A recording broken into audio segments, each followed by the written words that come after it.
Hi, good evening, everyone. Hi, everybody. Well, everybody's not a lot of people at the moment. 7 people. We haven't done, welcome.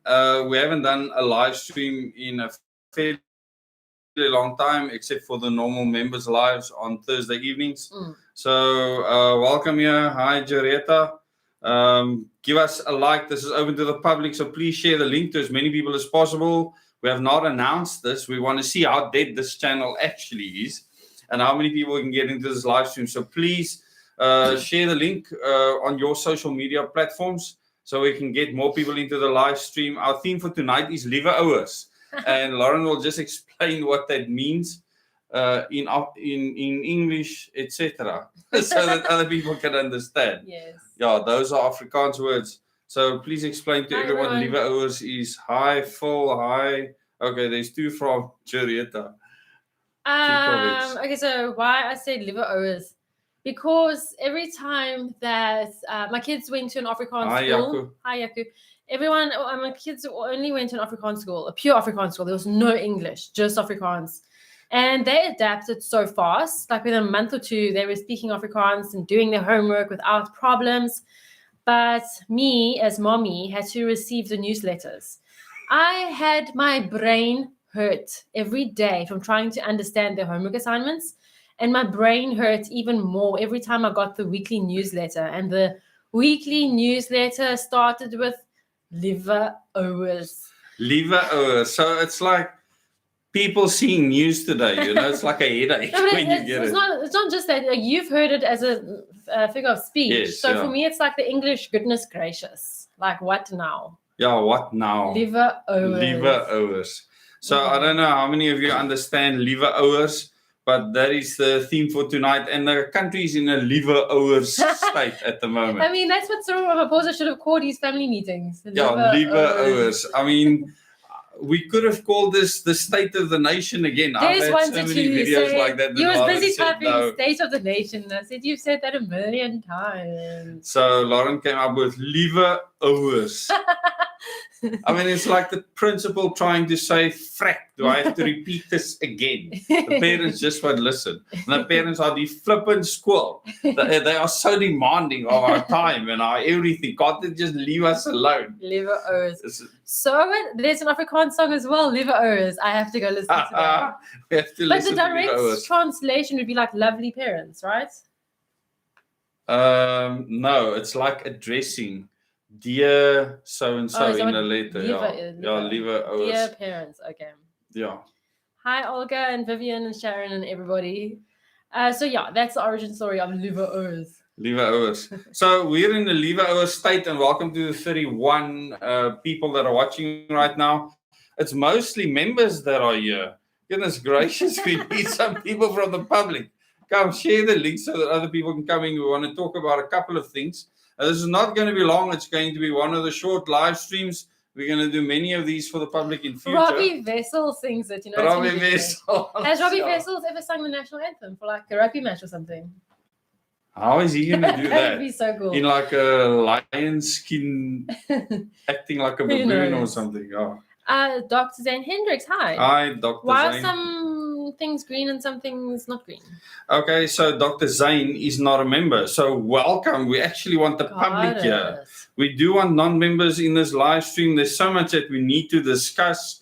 There's so many things happening around the world. Kids dropping dead. Just randomly. Trucks being burnt out. Not randomly. Not randomly. Yeah, totally planned. Actually, you should at some stage tell people about some of the conversations you've been privy to, and people actually planning on doing these things since a long time ago.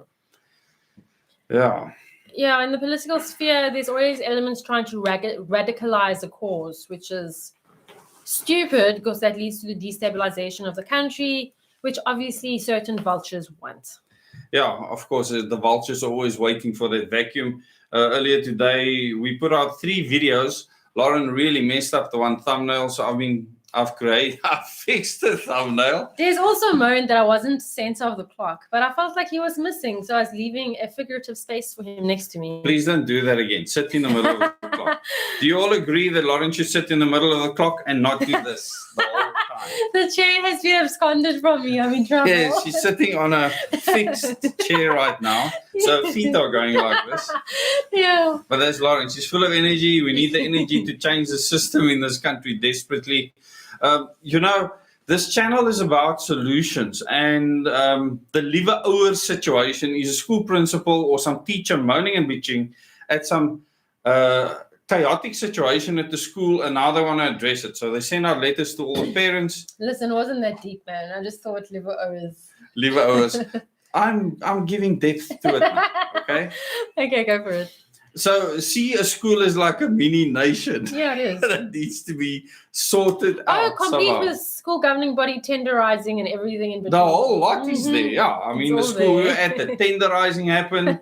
People fought for fences, advertising, you name it.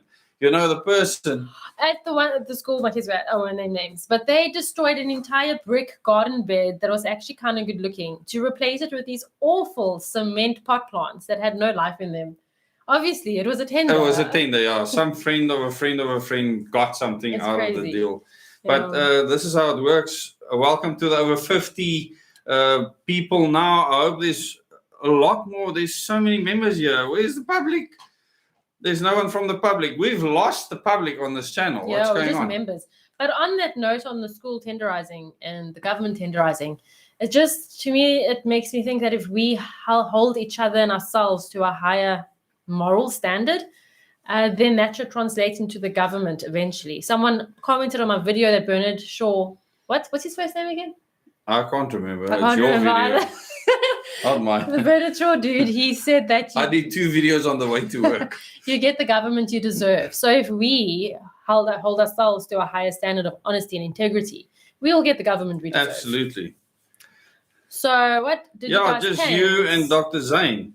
We need the public to be involved in this channel. We need the public to be involved in Omega. Omega training is going to be rolled out to everyone, Lauren. Just explain. Yes, everybody. Okay. So there's going to be 3 levels within Omega training. Everyone gets the same 10 modules, but the public will get an intro to those modules. More than just an intro. No, it'll be a proper module. The own members will get a detailed. Will get the meatiness. Yeah, very meaty. And then, of course, there will be an advanced level for people that really want to change things systematically. We need at least 800 of those people trained countrywide. George Bernard Shaw. I was thinking Gerald. Thanks, Angie. With a G. It's so awesome to actually have live streams like this, so we need to build them up again. We used to get between 500, 800. Our biggest live stream, we had 1,300 people watching. For a channel of the size is really, really massive. So we managed to turn around. The subscribers on the channel is growing again. It's really awesome. The video views are extremely low because YouTube brought out a feature where they're trying to make money off the money that you make. They actually want people like us that are YouTube partners to actually buy for them to advertise or show the video more. I think that is just wrong. That's a business. Everything's a business. Everyone's trying to capitalize. Just they want some of the money that you've made for them. Absolutely. As well. Yeah. Interesting. So on this channel, I mean, in advertising, we make in a month maybe 3,000 to 4,000 rand, if it's that much. That's on a good month. The most we've ever made out of advertising, I think, was between 12 and 13,000 rand. And that month, this channel got 500,000 views. I mean, it was a lot. Videos. I made a lot of videos. I think for a week or for 5 days, I made, was it 10 or 13 videos a day? I can't remember. So I put out a lot. It was like an anniversary. But this is now the anniversary of Dezz. It's 3 years. And we now have a new studio. We actually have 3 backgrounds. There's another background on that side, another background on that side that you'll see in future. So look out for those, for shorts. So we were touring by now. Yeah, we were touring 3 years ago. We were touring. Yes. We started touring in July. So at this time is when we had our first invites. I had my first meeting in Goodwood, where a family invited me. And then after that, we went all the way out. We went to Darling. And we went then to Montague, We had quite a few meetings. Wow, the stargazing in Montague was amazing. We had a couple of meetings in Montague. It went from 2 meetings to 3 meetings to 4 meetings in the end, and more people just came. It was actually incredible. They were long meetings. Yeah, I set the limit initially on 6 people per meeting. Then I changed it to 12, and then I realized I don't know what I was thinking.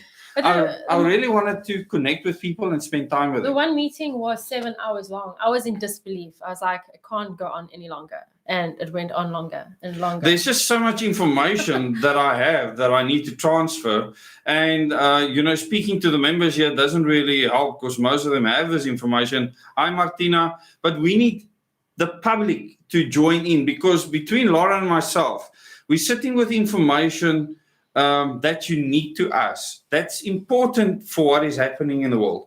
And this is why we are doing what we are doing. Because we have this information, it's because of our life experience, because of our parents. Lauren hasn't spoken about her side yet, but there is a lot there. And because of this, we have a unique understanding, not just of the country, but of the world and the threat. Maybe we want to talk about that. Liewe Ouers. Liewe Ouers. What threat? The global threat? The global threat, yeah. Yeah, well, I think that's something I tried and everyone being stuck in ANC. Oh, ANC. Get rid of the ANC. So annoying to me. I don't know how to talk. They are useless, pathetic, an organization. They were set up, they were put there, all of those things. Now, can we just get over that? They were meant to destroy the country. Just load shedding. Let's just get over that. Just load shedding itself aligns South Africa with the Agenda 21's zero carbon footprint policy. Exactly. So people don't get South Africa's failing government system by the ANC or whoever doesn't matter who's suits there. Agenda 21 just fine. The DA would do exactly the same thing, just faster. They'll actually get it done quicker. They will, which is why they'll be a bigger threat. So the enemy is global and centuries old. And unfortunately, I think that's too big for the average South African to understand. And that's why it's your job, who has that knowledge, to help South Africans understand. That, for me, I quote 1984 way too much. They can never be enough. Have you all read 1984? By the way, we're going to be putting books in the middle there that all of you should read. So in future, you can zoom in, blow it up. The books that's there, read them, all of them. Dystopian nonfiction. So I wrote the previous part here had an assignment when I was on the just call them what they are. Okay. Candidate program. You don't understand. In campaigning, you want as an organization to have your name heard or read as often as possible. I'm not going to give that airtime to that organization. Anyway. Good validation. So I had to write an article. I wrote this article. Interestingly, and this is, I've never felt like I've ever suffered at the hands of the camera's there. Yeah, no, I'm just looking at all this stuff. No, you really need to look at the camera. Sorry. On Lauren's video this morning, I have to apologize for it. She was all over the place. I was like, what? The camera's there. Talk to the people. I think I need to wean myself off sugar. Are you on the sugar high? Maybe. Anyway, so I wrote this article. What was it called? Yeah, is Zuma not our Goldstein? So it was at the time. Is Zuma, Jacob Zuma. Not our Goldstein. It was at the time of the Zuma Must Fall campaign. It was so pathetic to watch the news. I don't know if anyone's watched Trevor Noah's comedy sketch on how certain demographics in this country march. The old grannies. Zuma must go. Zuma must go. It was funny and laughable. But anyway, it was at the height of that era in South Africa where everyone was united against a common enemy. And in 1984, Winston, the main character, rightfully, because he's a different oak. He just thinks differently. He's just not like these mainstream sheep all around him. He's just not properly brainwashed. He even has certain memories of his past, which no one else has. And while every day at the same time they have, I can't remember what they call it, but like a moment of rage where something like that, where everyone gathers around the television and they show Goldstein, this crazy man. I guess he kind of looks like Albert Einstein, crazy dude, scientist, person, and he's the scapegoat. He's like this evil person. And the reason they're in the situation they're in is because of him. And they have this, I think it is an hour of hate or something like that. I can't remember. But everyone works themselves into a frenzy, shouting and swearing and screaming at the TV screen, just putting all their energy and anger into Goldstein. Not at all aware that the real enemy is the actual system that they've accepted and are living in. Winston recognizes this. And Goldstein might not even exist. Winston recognized that he's just a fictional character. He's like, for all we know, he doesn't even exist. And he didn't. And I felt like Zuma was the Goldstein. Everyone had this anger towards this president. Everyone accused him of corruption. So all your energy, all your anger, all your frustration is getting pointed towards something that's not actually the real issue, making you absolutely rendering you absolutely useless to sorting out the problem.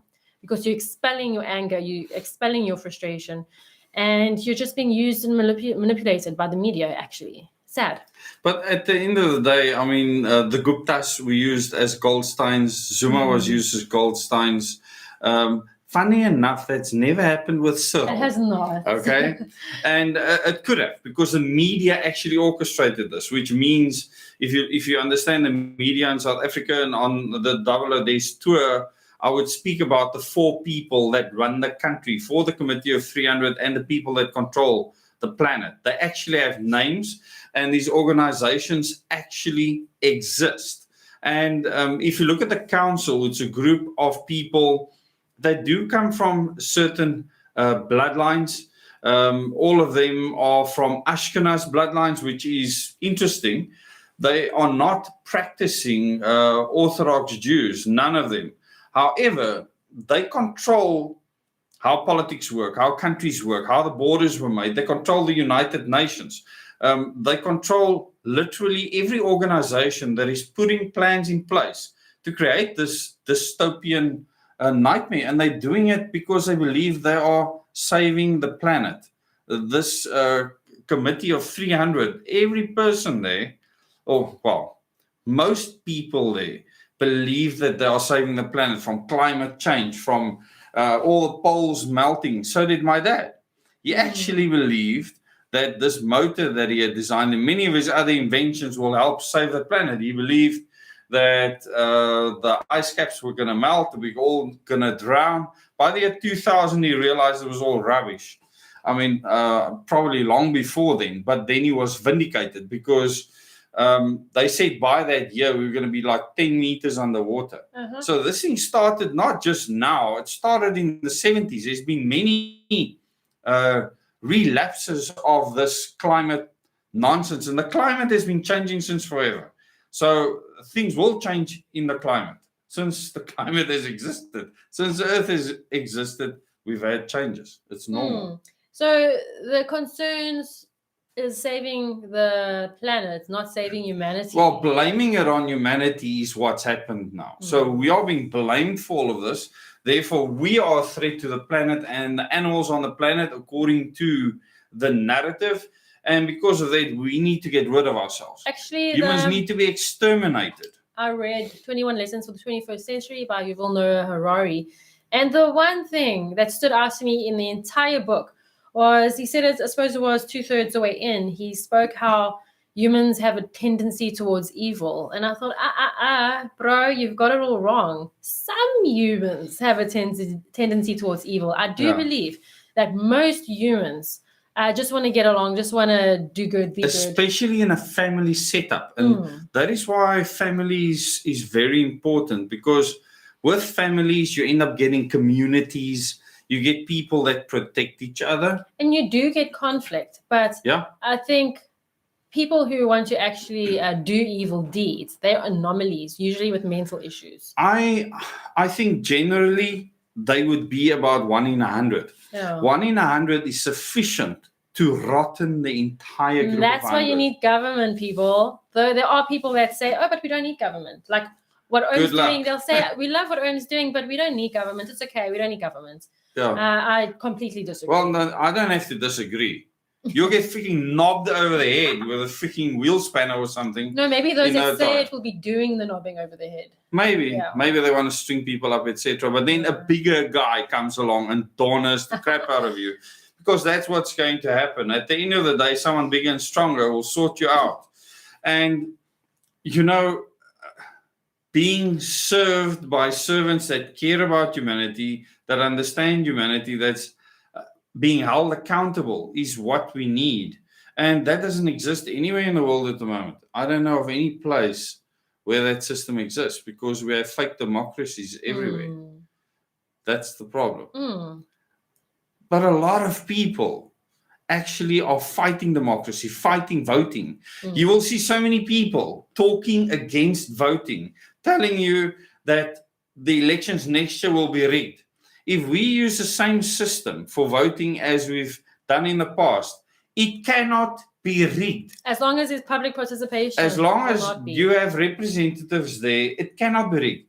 It's impossible to rig. And anyone telling you that it can be rigged, I want you to go watch the process, attend to the process, be the person that's there, watching the counting, watching the boxes being sealed, and tell me how you can rig it. I want you to tell me how you can rig that system, because then you are literally performing magic. You're performing the impossible. And this is simple. A lot of people will say we were cheated in the elections. Twak story. If you had representatives at every voting station, like you should have, if you're organized, then you shouldn't complain at all. Because you will know exactly what happened, exactly how many votes you got where, without any issues. And if it was true what those people are saying, the opposition parties would make an enormous stink about it, because they themselves have observers during the counting process. So they know the votes they get. I mean, the Democratic Alliance, the EFF, the ANC know their tallies long before. So on that note, the Organic Humanity Movement, which is the party movement I founded and run, currently, we're looking for volunteers for 2024. We want between 5 and 6 volunteers per voting station across the country. There are 4,000 wards in the country. Each ward has between 4 and 8 voting stations. So that's a lot of people. If you're willing to be a volunteer, you can send me an email at info@organichumanitymovement.org. And go look at the new website. Have a look at the new website, but we'll put you on the database for IEC volunteers. We need observers everywhere. There's no limit to how many observers OM can have, but at any given time, 2 observers can be observing. An observer doesn't even have to vote for OM. This is the beauty. Your vote is really your secret. There's no camera watching you. It's not electronic yet. So currently, we have a foolproof system. We absolutely do. Dependent on public participation. Absolutely. And a democracy is dependent on public participation. Yes. If the public does not participate, anything can happen. You can have a complete and utter crookery. And that has happened throughout the world. Make no mistake. There's many elections where there's been interference. So if you don't have the people there, lots of corruption can take place, especially people not being allowed to vote because there's no ballots or things like that. Those are other problems that can crop up. But your vote, if you can make that vote, it can absolutely be rock solid with the system that's in place. It's a really beautiful system. It is beautiful. Absolutely stunning. I'm really glad that we've got more people from the public joining us. Okay, yeah. That is not true, Steve. People vote where they work and race back home to vote again. Absolutely. That's not true. Nonsense. No. Because this is how it works. And you can test this yourself. You would have registered in a specific voting district, and your name will only appear on the voters roll at a specific voting station. It will not appear anywhere else. So I know for local government this elections. happened to me. For local, not national. No, but even national. But national you can vote anyway. You are still only going to be on a specific roll for the province, for instance. So that's absolutely nonsense. People can't vote twice. It is impossible to vote twice. You have the stamp on your finger.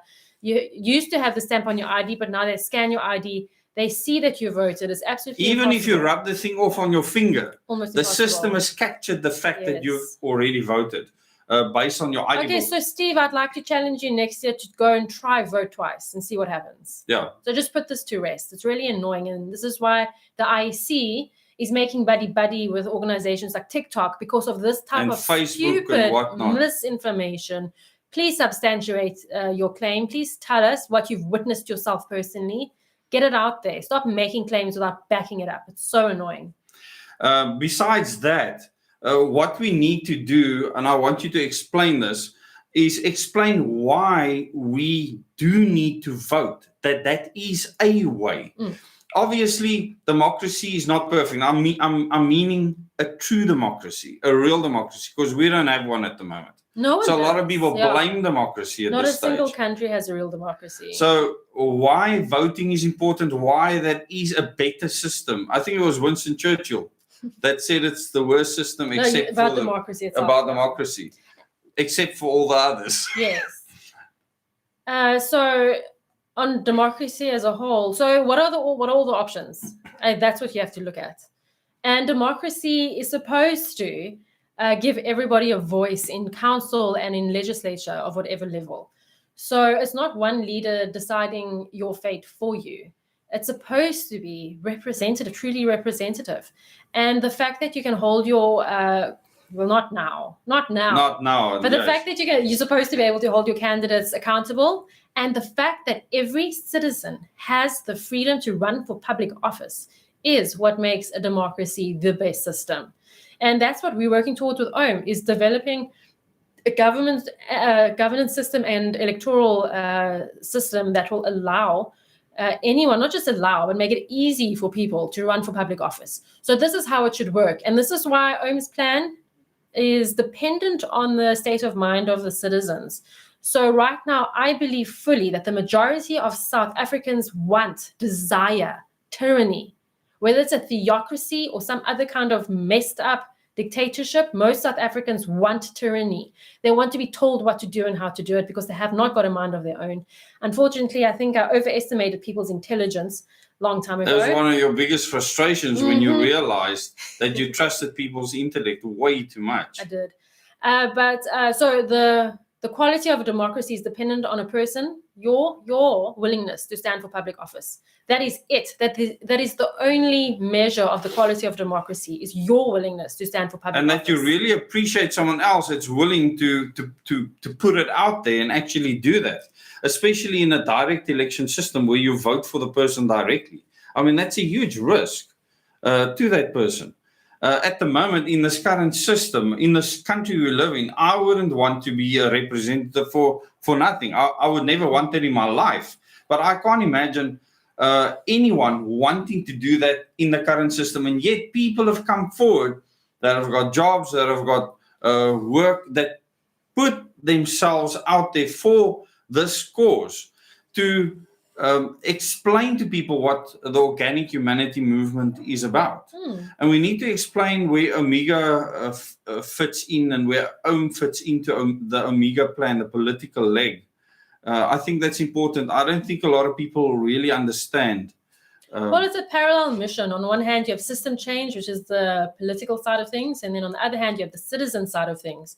Both has the potential to take place globally, across the entire world, in every country, but here we're starting in South Africa. But let's just make sure that people understand that's people doing it in their country for their sovereignty, etc. This is not one big... No, it's not a global organization, but it's a copy and paste strategy that can work anywhere. That's very important to make clear. We have, on the one hand, Omega, which is empowering citizens to not need government ever again, and so much more than that. And then on the other hand, you have the political side of things, putting in place a governance structure to ensure that there's maximum freedom and civility in the country. That's simple. Yeah, so Omega will help people to fill a void if government should collapse. And if load shedding continues, and I am trying my best, and many other people are trying their best to turn the situation around within Eskom, because I'm an energy expert, I'm a nuclear professional of many years, of 3 decades. So I can speak with authority on anything Eskom or power related. What's important is that we try and stabilize things as much as possible.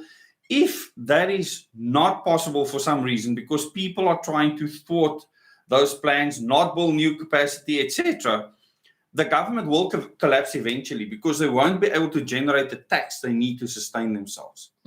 And people will turn against each other. The moment you start losing seats in parliament, in councils and so on, people turn against each other very quickly.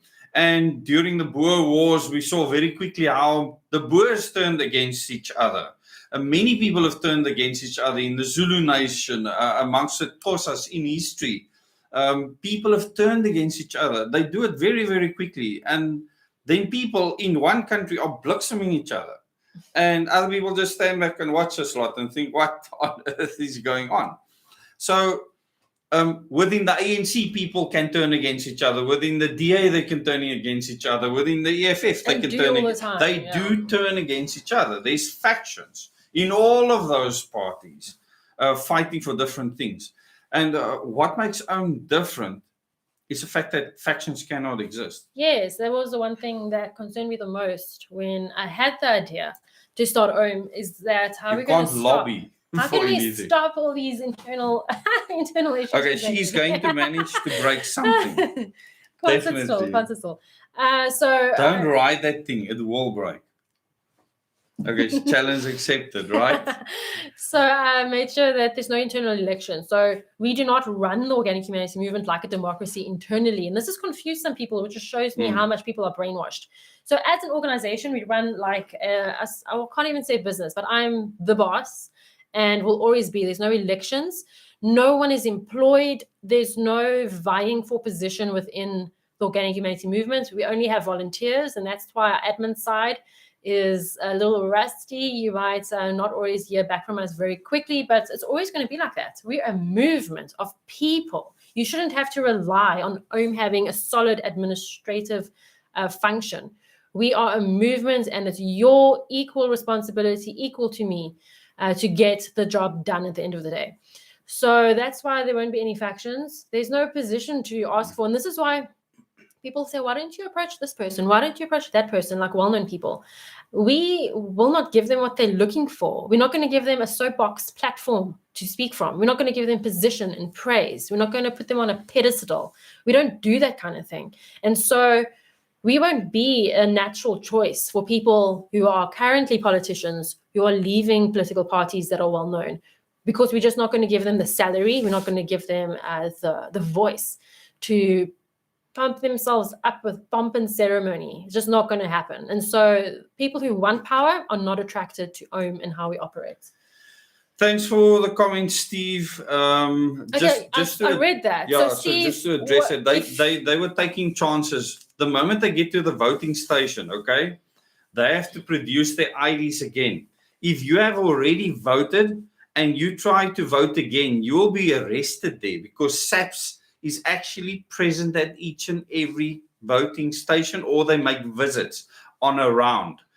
We have been there, myself and Lauren, through the whole process in both local government and national elections. It's a stunning process. So it's a stunning, I actually got tears in my eyes when I realized how foolproof it is, because so many people have said before, but this is such a crooking system and it can all be manipulated. No, if you are there and you watch the system, it cannot be crooked.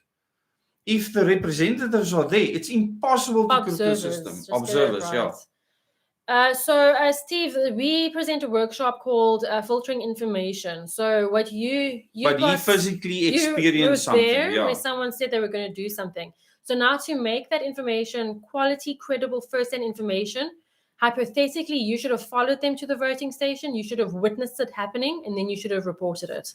And that is informational integrity right there. Yeah, but they probably just tried to rev you up on purpose, and it's sad that that would happen. And works. Because I can tell you that this is why the electronic system that is there that captures the IDs is important. A lot of people say, no, but they can crook. But the vote has nothing to do with the electronic system. That captures the fact that you have actually voted. And the person that is an observer actually watches that they capture the IDs.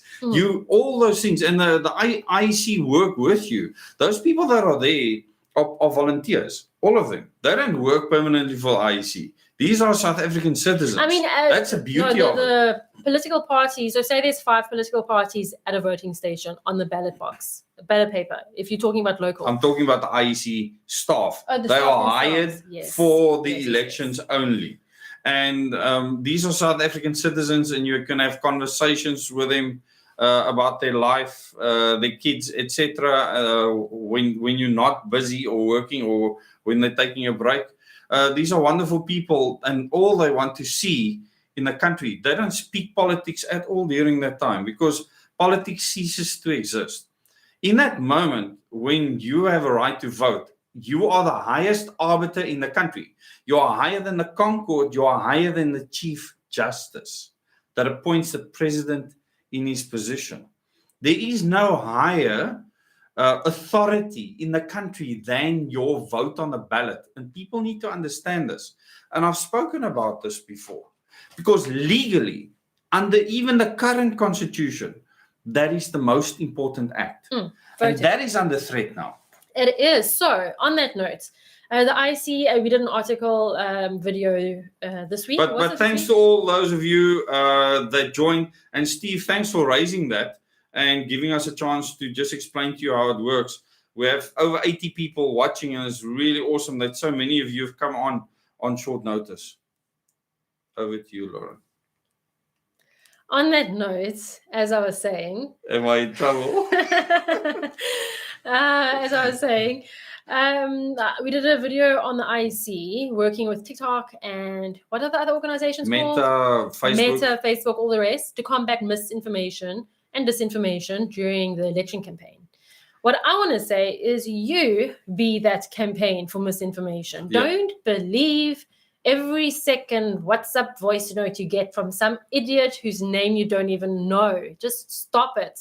Don't be gullible. Don't believe just anything that's sent your way. Let the fake info stop with you. Yeah. If you can't verify it yourself, let you be the last person that this information goes to. And, you know, I've had so many people send me messages while I'm on tour. And then I'll make a video on that message that I received.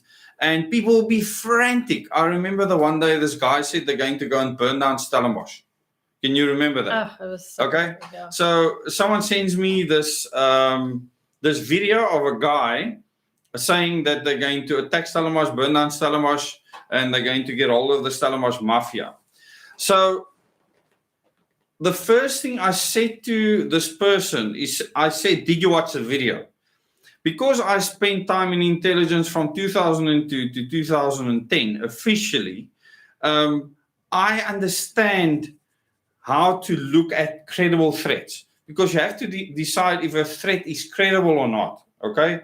And intelligence has various ways of doing that, and they don't just trust one source. They look at many sources. In this instance, I could just look at the video and say, but nothing's going to happen. This oak is standing behind a dustbin, beating the dustbin, asking people on Facebook to rock up and burn down Stellenbosch. Well, that's the thing. You spend time in intelligence so you can pick this up. I just have common sense. And I know if you're advertising something on Facebook, you do not have a following. You have no following if you are trying to beg someone to come somewhere.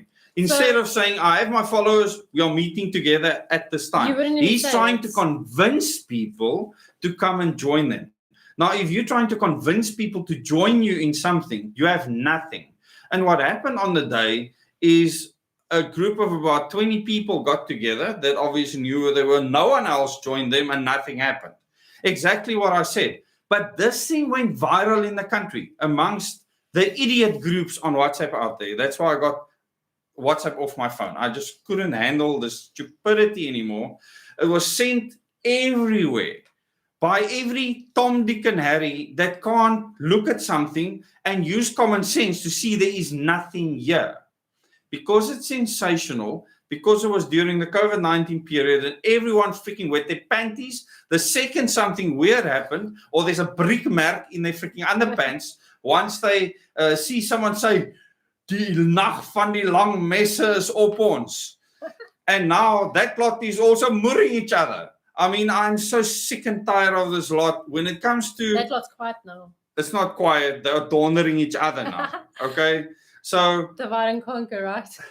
If I say I'm an expert on extreme right-wing and fundamentalist religious groups, I mean it. And when I say that I mean it, I know the depth of their understanding deeper than they can even know, because they have groupings that are fighting each other. So they don't have the whole understanding. And they are all infiltrated by intelligence operatives. Every freaking single one of them. Poking the bear, saying, why don't we do this? Yes, it is hilarious. And when I look at this, I'm just laughing and I'm thinking, oh my word. And people are falling for the stock and throwing money at it and all sorts of things. Moral of the story, don't believe this any message that comes your way. If you have seen it personally, it's real. Okay. And I've asked many people, if you've seen something, very specific things, please send me the information, because then it's secondhand info that I get from someone. And many people have sent me pictures of sieves that's going to mines that looks like tanks. And people say, but it'll be flying around on WhatsApp and Telegram. I'll look at it. I'll put it up on Twitter and say, does anyone know what this is? And it wasn't long before someone said, yes, that's equipment going to a mine. It's not tanks.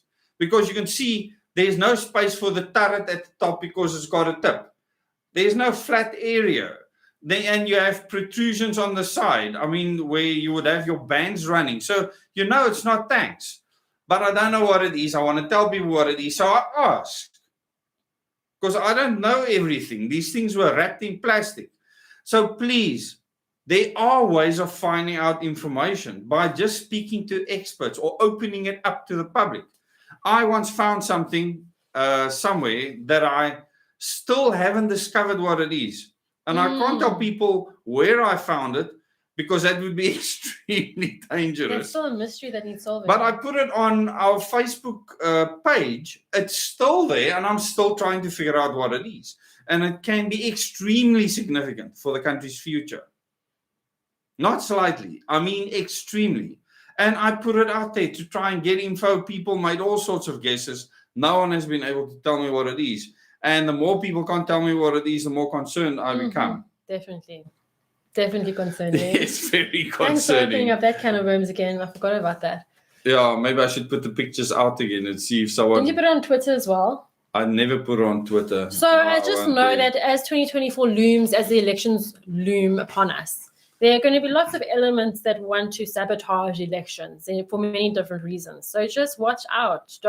If someone says your voting station's closed, or if someone says there's massive unrest, rather phone your local police station and find out. Rather try and get to the source as close as possible. Don't just believe messages and WhatsApps. We shouldn't need the IEC to partner with Meta and TikTok and all the rest. We ourselves should have critical thinking skills and not be so gullible. Absolutely.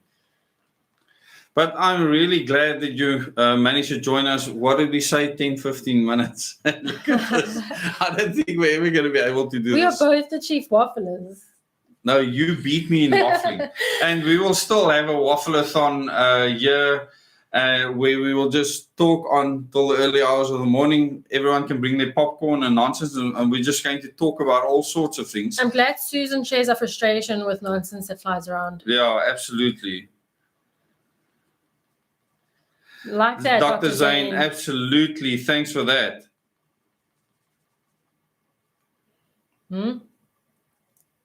Andre, a site of brickmerken. Yeah. Yes, the World Health Organization. You know, all the people there think they're doing a great job. Of course they do. Farming humans. Yeah. Just remember, the tour that I did, the information I put out there, many of you are new to that. So you haven't experienced that. I do a Dezz meeting on the highest membership level, where it says meetings and workshops. We've uploaded 6 of the level 1 workshops already for people to work through. People are working through them. The worksheets are there. So you can go and do them there. If you remember in the Dezz meeting and workshops, you can go and do those. You can do it all in 1 month. So in August, we start with level 2. That's around the corner. Yes. And remember, these are not compulsory for you to do the Omega training, but there will be an application process. It's definitely helpful. It will help you. But even not just for that, I do fully believe that these workshops will help you in every facet of your life. Absolutely. Your family relationships, your working relationships. feeling purpose-driven. And these are things that we apply in our lives, and we're not perfect at it at all. We have to constantly question ourselves. And that's one thing we've at least learned to do, is question what we do, are we on track, and then use these methods to dissect things and also do root cause analysis, especially. So the plans that Lauren came up with, and yes, Lauren came up with the plans. A lot of people don't want to believe that a woman actually came up with the solutions for the country. They're very simple, actually. Very simple, easy, obvious things. If you objectively look at the problem without emotion, it's an obvious solution. Yes. So there's a lot of people that's looking at a problem, and they're trying to make this massive thing around a That's why the problem. first module in Omega training is understanding the enemy. Because I realized, I identified very early on that people don't understand what the actual enemy is, what the threat is. And if you don't understand that, you're continuously going to be fighting at small level politics, what someone in the previous party I belonged to referred to as small p politics. You get big P politics, and political parties don't concern themselves with big P politics. Then you get little p politics, and that's where political parties will fight for position.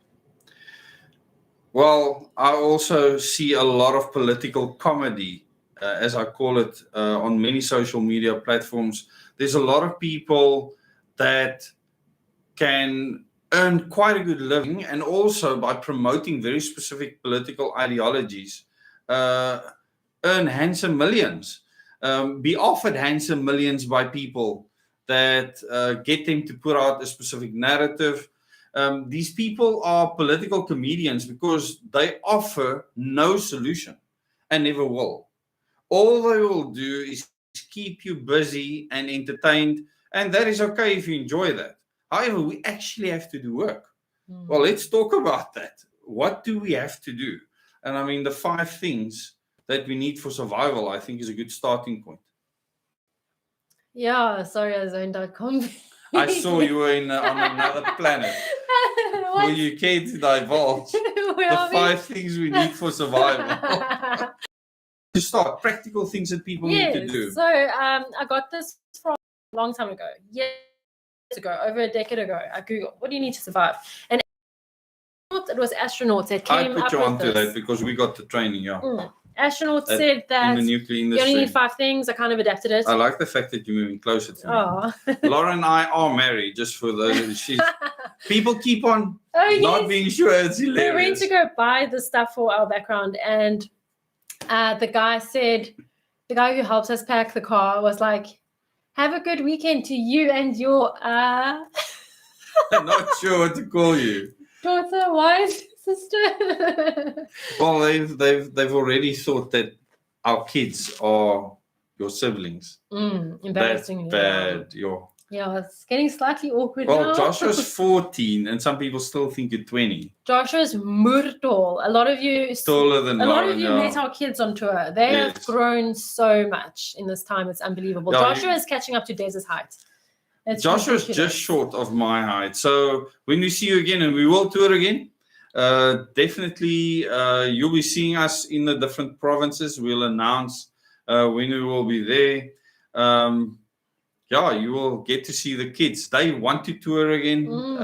We can never tour the way we did before. So we'll go away weekend, and then plan around that. And then come back for a while and then go out again.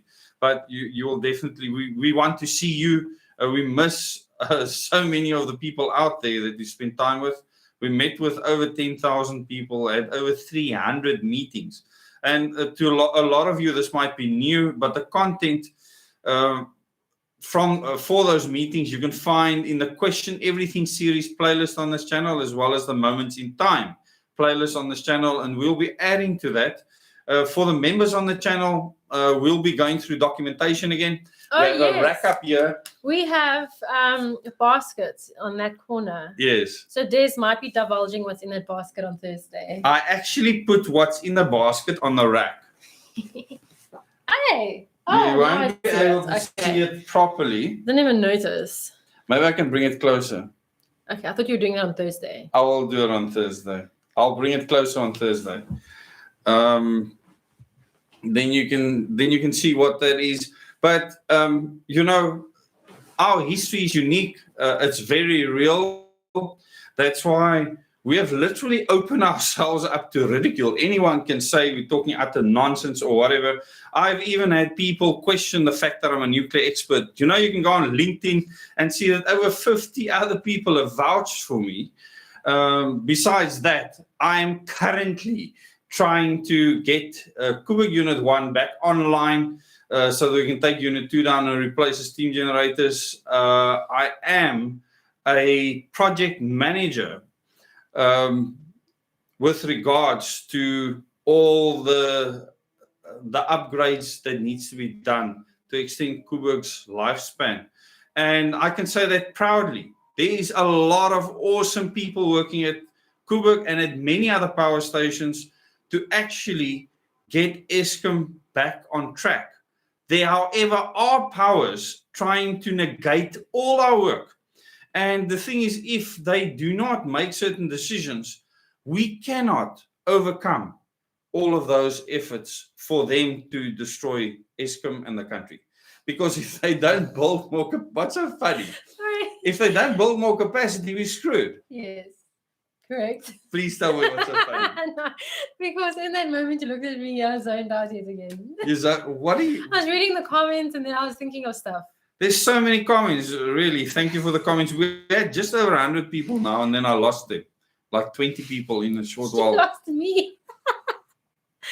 Sorry, people. I'll keep my mouth shut Generating now. Lauren, capacity, you can go. Never mind. Eskom is not important. I find Eskom quite a boring topic, probably because it's my husband's place of work.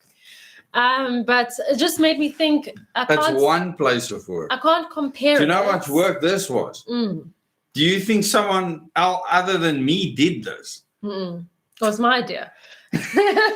At my work. Hey, that's a theme, That is a theme. You come up with an idea, I make it happen. I think that's how it's supposed to work.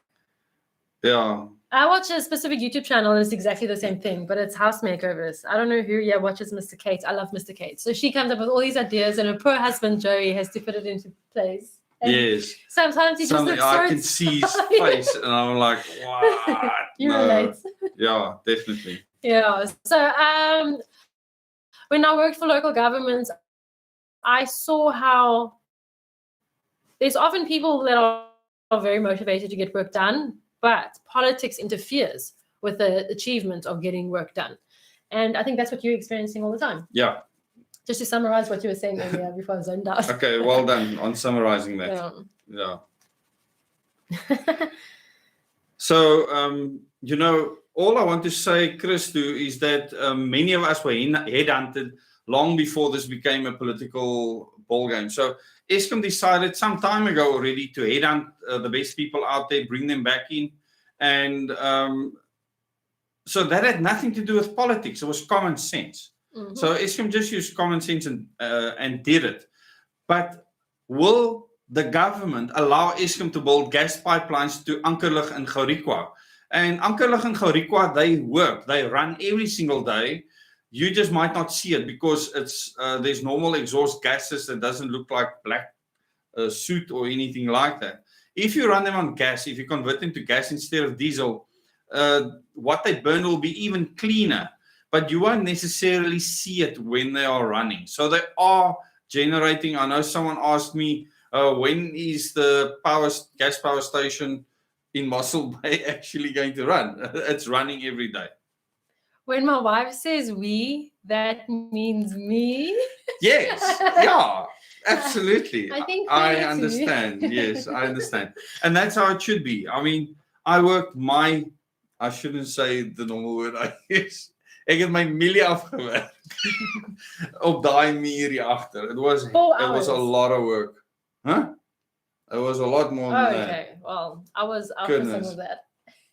So it was really cheap in the end. Mm-hmm. I mean, the wood was 1,660 rand. I think it worked out to 2,300 and something for the wall. So it was a cheap way of doing things, getting exactly what we wanted, something that's natural. So that white garage wall is behind it, people, that you saw before. And actually, I think it helps with the sound. I'm sure you're getting a less echoey sound. The sound will definitely be better. And, this represents the organic humanity movement. It represents Omega, and it has nothing to do with organic food. Humans. Yeah. Actually, tell them again how you came up with the idea. I will, but sometimes people will act like, oh, this is about organic food. And that happened at the by-election that we did. And shucks. Some rather prominent person in another party were like, hey, what's this all about? And then I said, system change. And then he said, tell me more. And I said, no, it was really just system change, not much else. I didn't want to play too many cards. And then he was like, I also eat organic food, and I also volunteer at the shelter, dog shelter and things. And he was going on a whole long list of all the good things he does related to organic. This? Come on. I haven't even told you about this. Oh, goodness. Anyways, so organic humanity movements, and this just came from my experience of working in the city of Cape Town, for these sods, for the city, but also in the city. So I was spending about 3 hours a day, 3 hours a day in traffic, and for me that was really hard sore because my children were at creche. I dropped them off at 6:30 in the morning and then fetched them at 6:30 in the evening because Dezz was also working outside of home at the time. So I kept thinking to myself, these 3 hours I could be at home with the kids if I didn't have to travel this far, but it wasn't practical to live closer to work either. And I had an awesome job. I loved my job so much. I cannot stress enough how much I loved working in local government. So it was a real sacrifice to quit. But I knew, big picture thinking, I had no choice. And I had an office all to myself, which was awesome. I loved that about my job.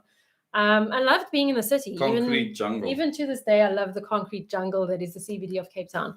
I don't know why, I just do. And but it just occurred to me while driving that we live in a box and we drive in a box and we work in a box. We get no sunshine. Most people take vitamins and supplements to be healthy. If you do get sick, you can't afford to stay off work, so you'll just pump your body full of antibiotics. And then I realized, because I especially at the time, liked shopping at Ouers, so I liked our free-range chicken. And I thought to myself, but wait a minute, the food we eat, the chicken that we are cooking, frying in hot oil, is living a healthier, more organic life than we are. It's ridiculous. So this is quite a twist, actually. It's a plot twist of notes. So it's just the fact that as human beings, I don't think we are truly honoring our soul purpose, as in SOUL, not SOLE, our sole purpose here on earth. I don't think we're living the lives we're supposed to be. I don't think we are harnessing our potential the way we could be because of the systems that govern society across the world, which we talk about endlessly. And that's where organic came from. So the concept for organic humanity movement first was OHM, standing for resistance. And then to fill in the acronym, it just happened while I was driving and had that kind of thought process taking place, that we're not organic. Yes, our food is organic. What's the point of eating organic food if we ourselves are not organic? Makes no sense. And then humanity, obviously being in local government and in politics, saw no humanity left in society. Everything's about statistics and numbers. There's no true humanity. I don't believe I was doing any work in politics or government at the time that was truly making a difference to the most vulnerable people in society. So humanity, we need humanity back. And then movement. Movement is there because this is not just an organization that's going to tell you what to do and save your life. This is a movement of people moving towards action to change the system. And I think that's maybe hard for the majority of South Africans to accept.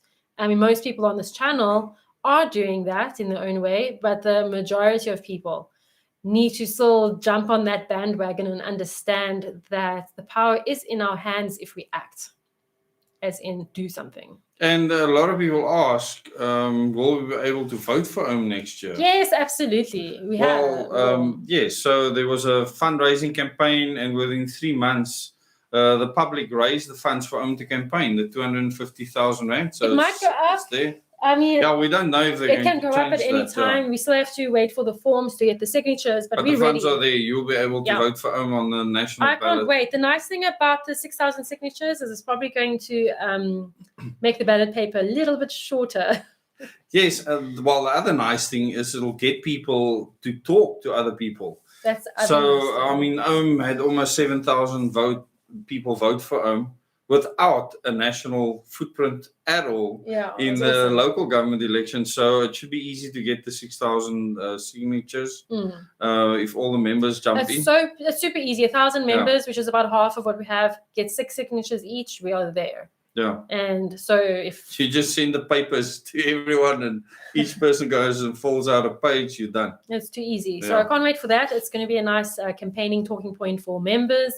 And I'm fully confident we'll be able to do it. And then the Omega training, what it will do, and this is what I'm the most excited about, because the Organic Humanity Movement is registered with the IEC since December 2018. So we're going to be 5 at the end of this year. Yes. And OM is actually still brand new, because never before has a party started out of nothing, with no background help or someone being known or anything like that. No parents in politics.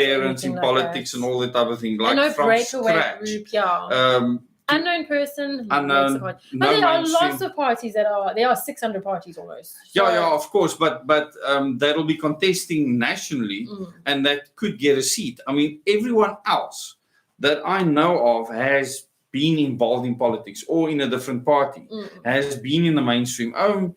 Has never been in the mainstream.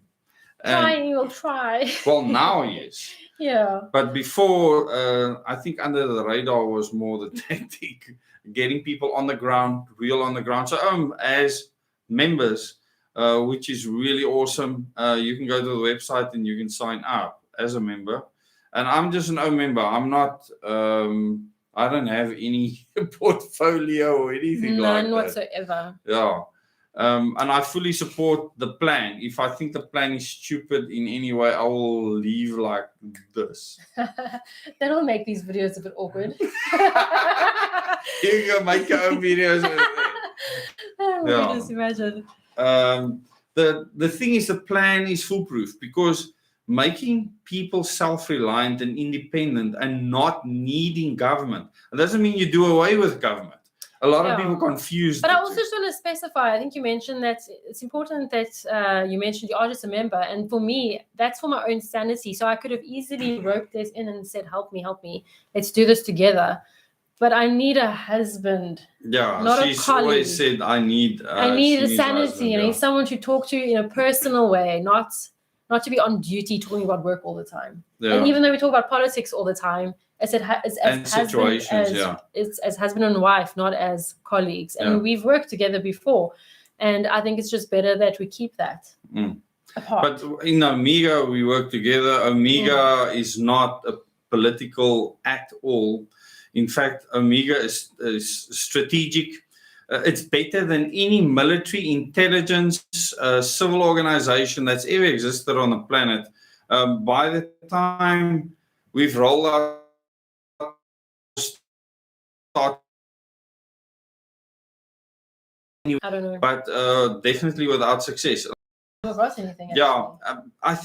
Well, if anyone tried it, it's easy to subvert, because the methods people use is wrong. They try and appoint a board. They try and register an organization. Omega is not an organization. Yeah, there's no organization. There's nothing it's myself and Lauren. That's just going to be giving people training. So it can't be subverted. Everyone becomes a leader in his own right. And that is powerful, because people want power over people. Even these two groups that are donoring each other now, they want power over other people.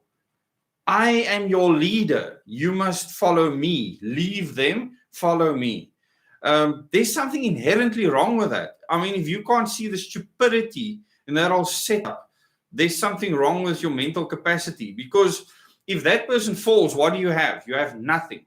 What we are doing is we will be training people as independents. They will be able to build a civil society from scratch. Wherever you are, on your own lonesome, you will have the knowledge to do that. And you will be able to then rope people's skills, tools, and everything else that you need to build a civilization from scratch. That's the true test for a state, whether a state should exist or not. Can you start what the state has from nowhere and turn it into something? I forget that Not everyone hears what I say all the time. So Omega ultimately it's nation building. It's how to build a nation. It's giving individuals the tools, skills, and knowledge to build a nation, because that's what we need, because South Africa is not a nation yet. We're just being used by other conglomerates and nations. And separated deliberately. Oh, okay. Angie said, I saw pics on the internet about boxes of ballot papers discarded on the roadside in some provinces. Yeah. I've raised that with the IEC before, because lots of people have told me about that, even shown me pictures. And usually those haven't got votes in. If they have got votes, then the voting already happened and they've been tallied. You cannot cheat the system. So if we have to explain the system to you, you will understand that it cannot be cheated. In other words, if the vote's been counted in front of people, they're watching the vote count, they watch the sealing of the boxes, the unsealing of the boxes, the votes being thrown out, you have the people from all the parties standing there, it cannot be crooked. Not possible. Just the sealing part, and the unsealing is a process. Yes. So now afterwards, those boxes need to be removed once the tallying's been done and everyone is sent through the records. Then boxes might be thrown somewhere or whatever. Or it could be empty ballots, as has happened in the US and many other places before. So you can't just go and tick ballots. Okay, the other countries is different. You can't now go and tick ballots outside, bring a new box in. In a voting station, the boxes that are there in the morning. You can see them. You know the amount of ballot papers in the morning gets counted beforehand, the lot. And all party agents observe this process. So the EFF has party agents, the ANC has party agents, the DA has party agents, OM has party agents, all the other parties have party agents. Remember, the parties are fighting amongst each other. Yeah. So they are holding each other accountable. They are doing the observing because they are looking at each other and making sure that Phil makes an important point that's not necessarily obvious to many people. The votes are counted at the place where the ballot is cast. It doesn't leave the building. That's true. So technically, if OM hypothetically, and I actually want to work towards this, has observers in every single voting station across the country, literally OM will have the voting results before the rest of the country. Yeah, we will know exactly how many people political party has that volunteer network at the IEC stations, those political parties will know the results before the country does. Exactly. Well, nationally, that's going to be a hard task. It's going to be a lot of people.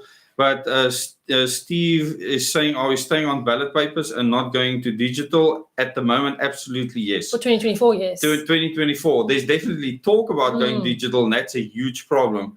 There is nothing that beats the ballot. As South Africans, fool the ballot. I say Bolivia's people, as South Africans, we will fight for that. We need to take to the streets. We need to bring the country to a standstill. Like with Leave Our Kids Alone, but times 1,000 if they want to bring the digital. Because there's nothing wrong with the current system. It's a lot of work for the IEC, yes, but there's nothing wrong with the IEC cannot rig it, Johan. How would they rig it? They cannot, because you are there. Not if there's observers, Johan. If there's observers, the IEC is not rigging things.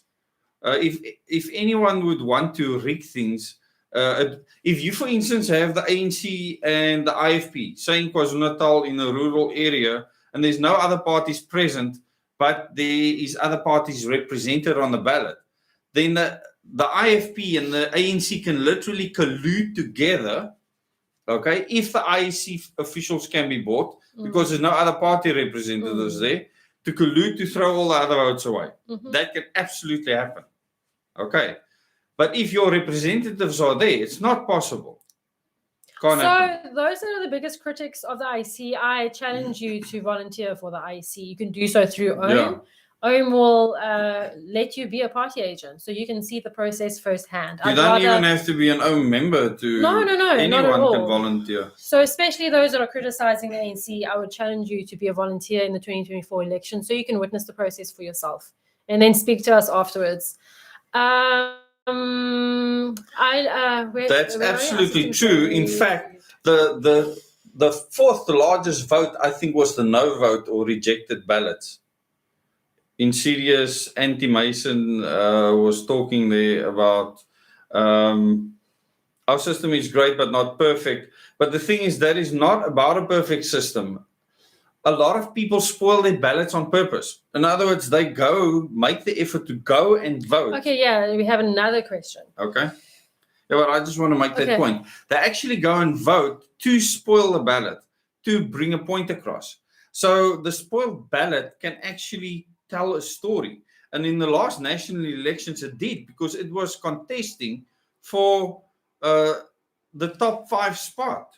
I mean, that is quite something, where people spoil the ballots. And I told the story of someone that I know personally that used to go and vote and actually write an essay on the back of that piece of paper as to why he doesn't believe in how things work at the moment, etc. And he felt it's his duty to do that. It's a spoiled ballot, and yet he fulfilled that duty of going there and having his say. And maybe he impacted a few people by doing that. Maybe. But now you can vote for that system change.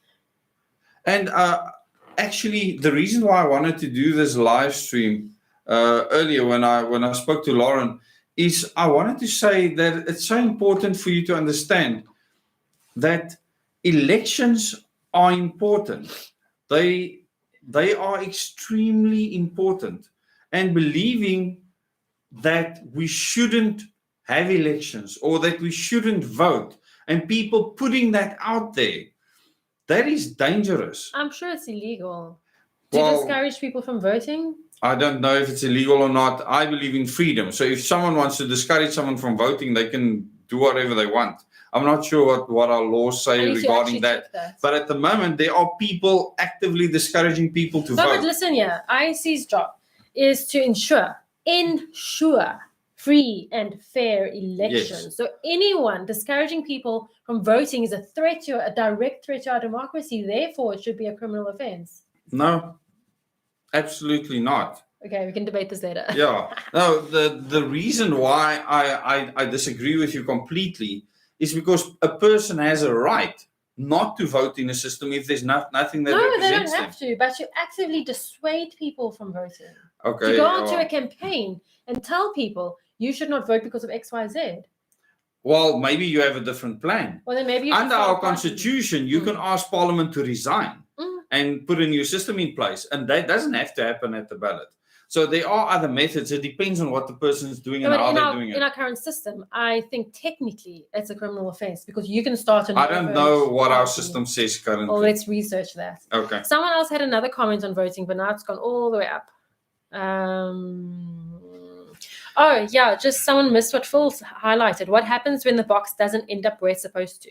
But it always ends up where it's supposed to. No, it's there at the begining. It never leaves the voting station. It's counted at the voting station. It's right there. All observers. Doesn't go anywhere. Doesn't travel. All observers will know the results that night before they leave the room. And then only after those results are tallied and sent through do the boxes leave, and then they can be thrown next to the road or whatever. Anything can happen to them, and then people can come up with all sorts of stories. At a specific voting station, the ANC will know the results, the DA will know the results, the EFF will know the results at that station, and all the other stations where they have observers. So there's no room for crookery here. I think we must maybe do a comprehensive slideshow presentation, break it down in pictures so people can understand. Because at the moment there's many political comedians. Okay, and then Graham, I'm not sure when you came onto this, but onto this live, we explained this earlier. Also, once the votes are counted, they upload it onto computers and then it can be changed. Like I said, if we have... Because of what you just said. Yeah. Because it is checked by party agents. For instance, a party agent will sit and tally and tick off even the amount of people that enter the station. The people outside will sit and cross them off, because I've done this. I've sat there where you draw a line for each person going in, cross it off when it gets to 10, then you carry on. Boring people. Manually. And then you feedback every half an hour. How many people has entered the tent? So the parties do this. Never mind what they vote, because you don't know what that is. Political parties do this, and the IEC does this. So the parties and the IEC can compare notes. So if the IEC says a different number to what you've tallied, then you can raise that as an issue. As an issue, yeah, absolutely. So this is how you do it. So you don't only have observers inside the station, but outside as well. And okay, Angie Mac, there's no form to complete. Just email us. We'll put you on a database, an Excel spreadsheet. When the time comes, closer to the elections, when we want to give training, then we'll contact you. So anyone who wants to volunteer to be an IEC observer, you have to do it. A party has to approve you. You can't just, as a person, go and observe. A party has to approve you. Just email me, and you'll go into a database. Closer to the time when we have training, we will alert you. Organic humanity. Just one thing that you need to understand is that when you're going to vote and you're voting, just look around next time and see all the observers standing there. Those people have got tags that they get from the IEC. It has to be arranged beforehand. It can't just be any person. Not just that. Every voting station has a presiding officer and a deputy presiding officer. Every political party gets a list of the presiding and deputy presiding officers, and we can then go look them up. We have their name and the ID number, and we can look them up. And if we have any objections, then we can give those objections to the IEC, and they'll get other people to be the presiding officer and deputy presiding officer, because the presiding and deputy presiding officers have to obviously be politically neutral. They can't belong to a political party or be in public office or work for government or anything like that. So okay, the tallying process, an observer can observe certain things. The person that does the counting is specifically assigned, and you as a party leader has to sign to allow them to be part of the counting process. So there always are people that's part of the counting process. You also have to have a green barcoded ID or your smart ID. A passport won't work. So you actually have to have your ID book or ID card. And the political party has to say to the IEC on a specific form that comes from the IEC that they will be observing on behalf of the political party in question. Okay, David asked something interesting. When will the election date be set? I think it's how many months before? But the latest is October, isn't it? August. Is it August? It's yes, the latest because it happened in May. Yes, that's correct. So and they have 3 months grace. On either side. Yeah. Yeah, it's around the corner. Terrifying. Yeah, so it's around the corner. And because it's national elections, people overseas who are still South African citizens will also be able to vote. Just Absolutely. FYI. Yeah. So the process for voting is really awesome. Okay, as long as it stays that way. Marlene, we experience that everywhere. I'm not sure. They really blur the lines with what's allowed, because political parties are allowed to have tables outside of voting stations as long as it's outside of the taped area. But we're not allowed to approach voters. We are not allowed to approach voters. They do it illegally. All the time. Yeah, and they are bad. Johan? Alberton area. I think we have members in Alberton. Yep. Are you a member, Johan? Because if you're a member, we're still busy with the WhatsApp groups for Gauteng and KZN. So if anyone's listening and wondering why you aren't on a WhatsApp group yet, if you're an own member, we're still busy with KZN and Gauteng. But Gauteng one should be finished pretty soon. If you're a member, you'll be on that group. You can start meeting with other OMIs. But the good news is there is a solution. It's not just political.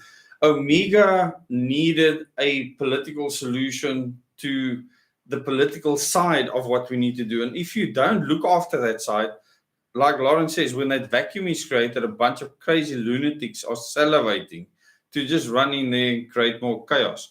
And often it can be worse. In most cases, it is worse. What fills that vacuum. So be very careful to just wish for the ANC to vanish. Yep. In fact, a very well-respected person recently said, do not wish for the ANC to vanish. The country cannot afford it right now.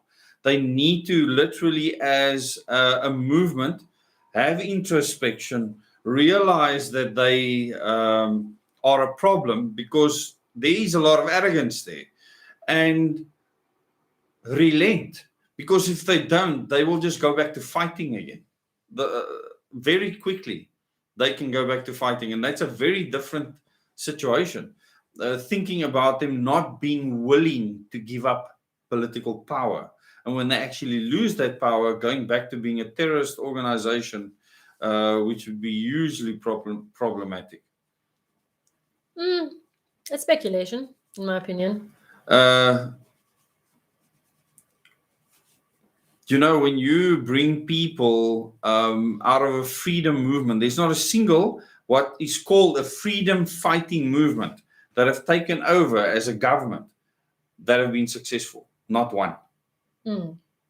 It's just not possible because they don't have the abilities, capabilities. They all deploy cadres, friends, people that were part of the struggle. The moment they see money, people go absolutely into a frenzy, and it's payback time. So, yeah, payback.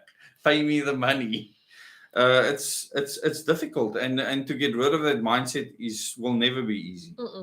So you need the citizens to be strong, not some movement. No, that's correct. And that's what we're doing. We're making with Omega, you will become a strong citizen. You won't need Lauren or myself or anyone else unless we need to face a common enemy. Then we can work together and we can do a lot. There's 2 IEC questions. Natasha, hi Natasha. I've been out of voting since the 1990s. Is registration at IEC or does one register at the party of choice? No, you don't register at the party. They will tell you that, though. They might. You can become a member of a political party, but you don't register at the party. You can now register. I've seen the people lie about I know. That. You can register with the IEC online, or you can go to your local IEC office. So if you go to the IEC website, just Google. Just go to contact and then go find nearest office, and then it should tell you where your nearest office is.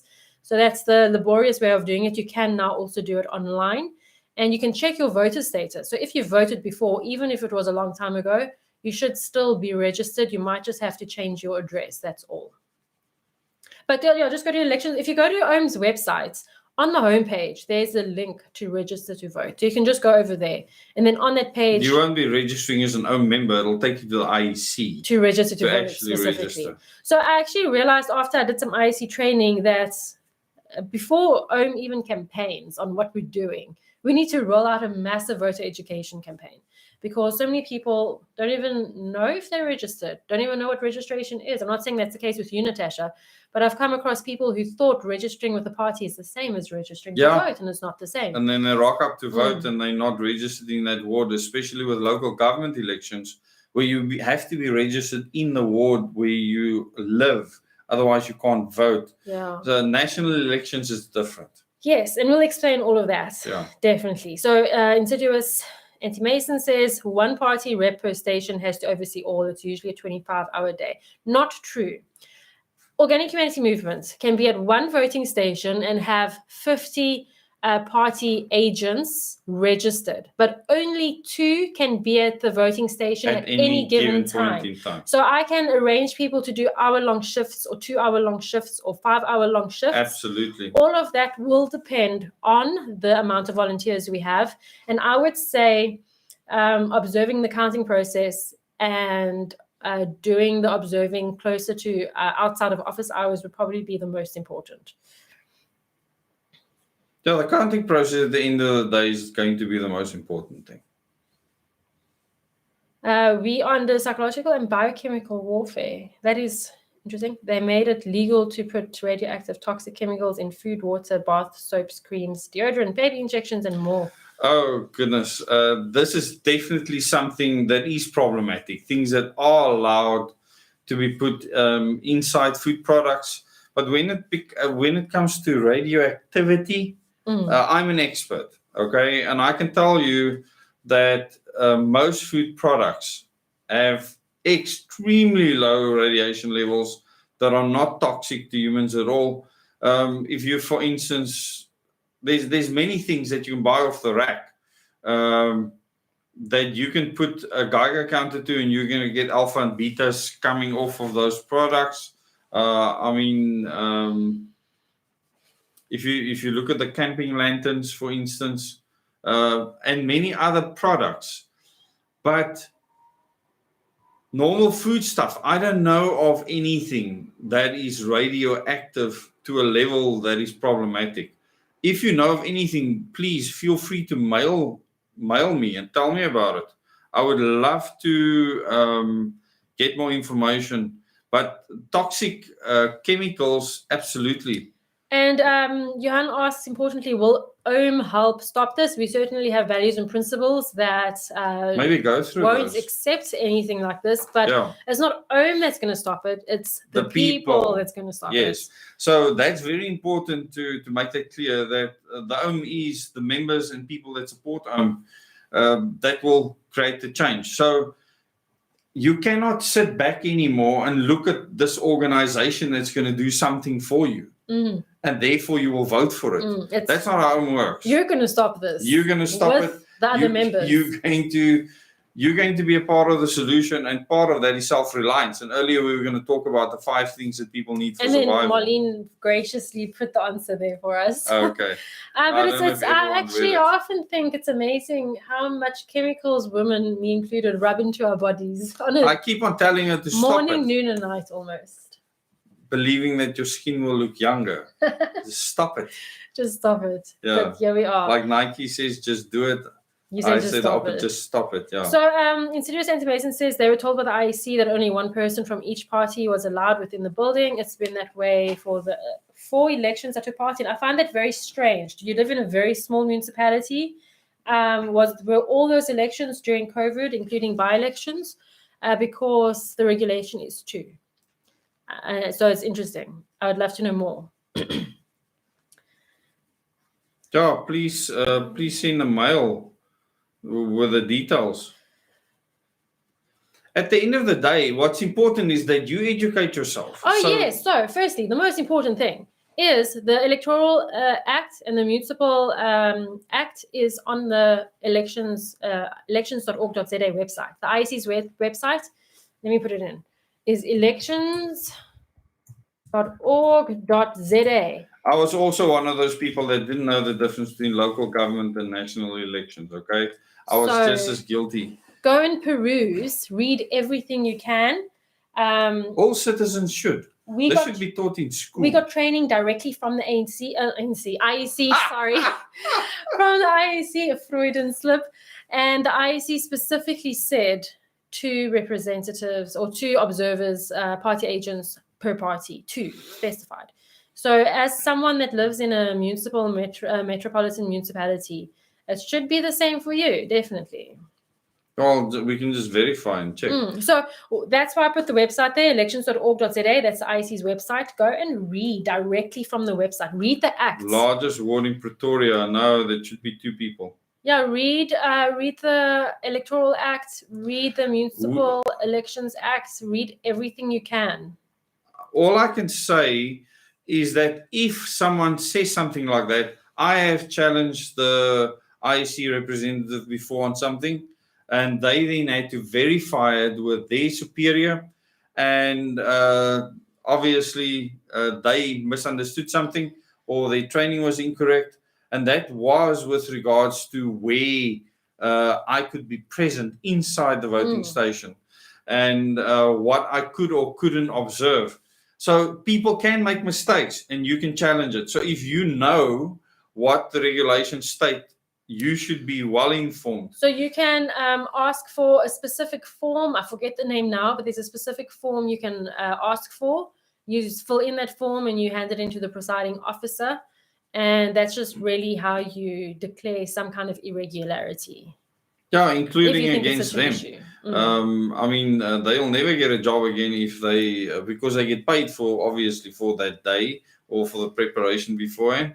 And if they get blacklisted because of van Twakan, they're not going to get that stipend again. Buffering, apparently. Well, I don't know if it's because of us. Maybe. 3 people have mentioned it. Okay, yeah, we're going to have to run a LAN cable from over there. Wow, okay. My That's favorite. easy. My favorite.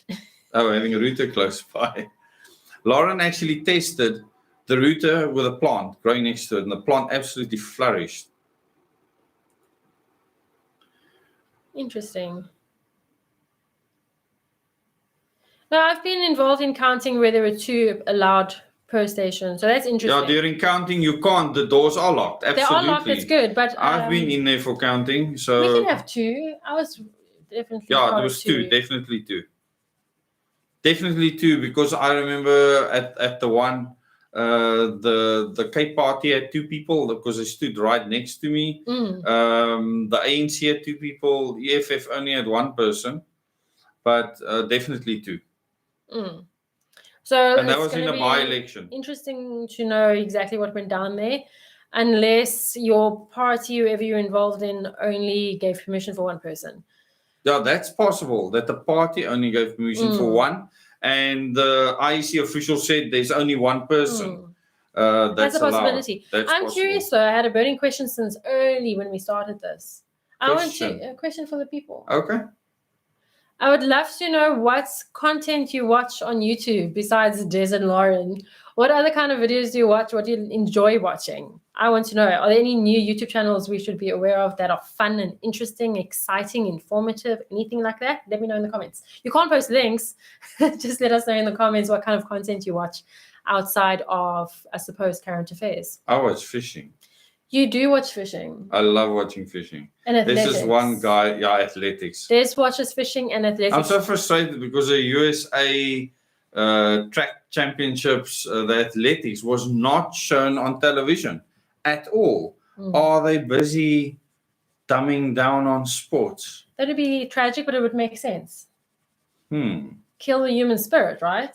Oh, I'm still trying to find out where that came from. So not even the YouTubers that normally talk about the athletes and their performances and so on. There's this one channel I watch, Running Productions, that does excellent work of updating people on things like this. Relevant things, basically what I believed I was for news before we became Dezz and Lauren, where I would only look at things that I thought was pertinent to our freedom. Other things I would ignore if I don't think it's important.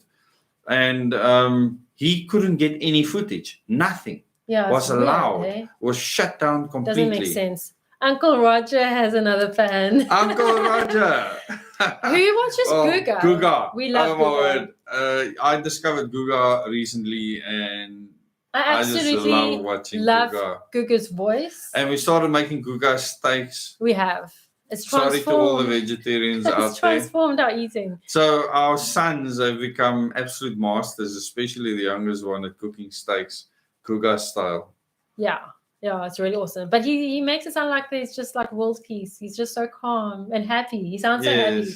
I just love his vibe. And the fact that he tries all these experiments, I think it's really informative. And it's quality YouTube stuff. Yes. And Liz watches sewing. I've been watching a couple of sewing things. I find sewing... My son actually sewed one of his blankets earlier. For me, and we had a long discussion on how the thread should be. We had a massive argument. Then we had family argument. No, Joshua said no to me after I explained how it should be done. And I thought, my 14-year-old's trying to educate me on sewing. I've never seen him sew before. So this should be interesting. What happens when you're broke? Yeah. Okay, someone's watching anything about the Sound of Freedom. I really want to watch that on the 4th. InfoWars, oh my word. The last time I looked at what Alex Jones did is when he crawled into the forest at the Bohemian Grove and photographed their burning of care. Oh, the Conservative twins. They are hilarious. I don't think you've seen them before. No. I will show you. Okay. They are literal twins and they're funny. Okay, so it seems you guys watch a lot of current affairs-y stuff. But the Redacted talk so much crap. Do they? Yeah, it's frustrated me so much. I really love their setup, their studio setup and so on. But they never held accountable for the crap they talk. Like what?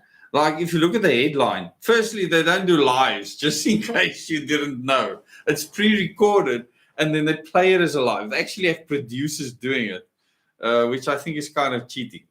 But they would say the Third World War is upon us, the Russians are going to nuke us, and the next day, it's entertainment. So I call it political comedy. Yes. So when I speak of political comedy, it's people just throwing things out there. There's no accountability. We get held accountable because what we're trying to do is serious. And if we actually don't if the plan doesn't work, people should hold us accountable and say, your plan is twak. We need to come up with something else. And that's why I always told people before, if you don't agree with a plan, come up with a plan. Don't sit and moan. Don't do nothing. Come up with a plan. The best plan will always win. Promote that plan. Okay, I need to know what dust bugs is about. Dust bugs, are you interested? That's what Angie watches. Oh my friend. Someone said you're surviving Africa. Sounds like our kids would love that. South African telling stories of when and where he catches snakes. No, Johan, I'm far removed from Alex Jones. Alex is an interesting character. I think things have affected him so much that he's removed from reality. We need to remain rooted in reality because Alex offers zero solutions. Zero. I'm not just giving history and things that's happened that's relevant to what's happening. We are actually actively working on solutions too. Edge of Wonder. I watched one of their videos ages ago, years and years ago, probably about 6-ish years ago, about interesting symbols in the whole world.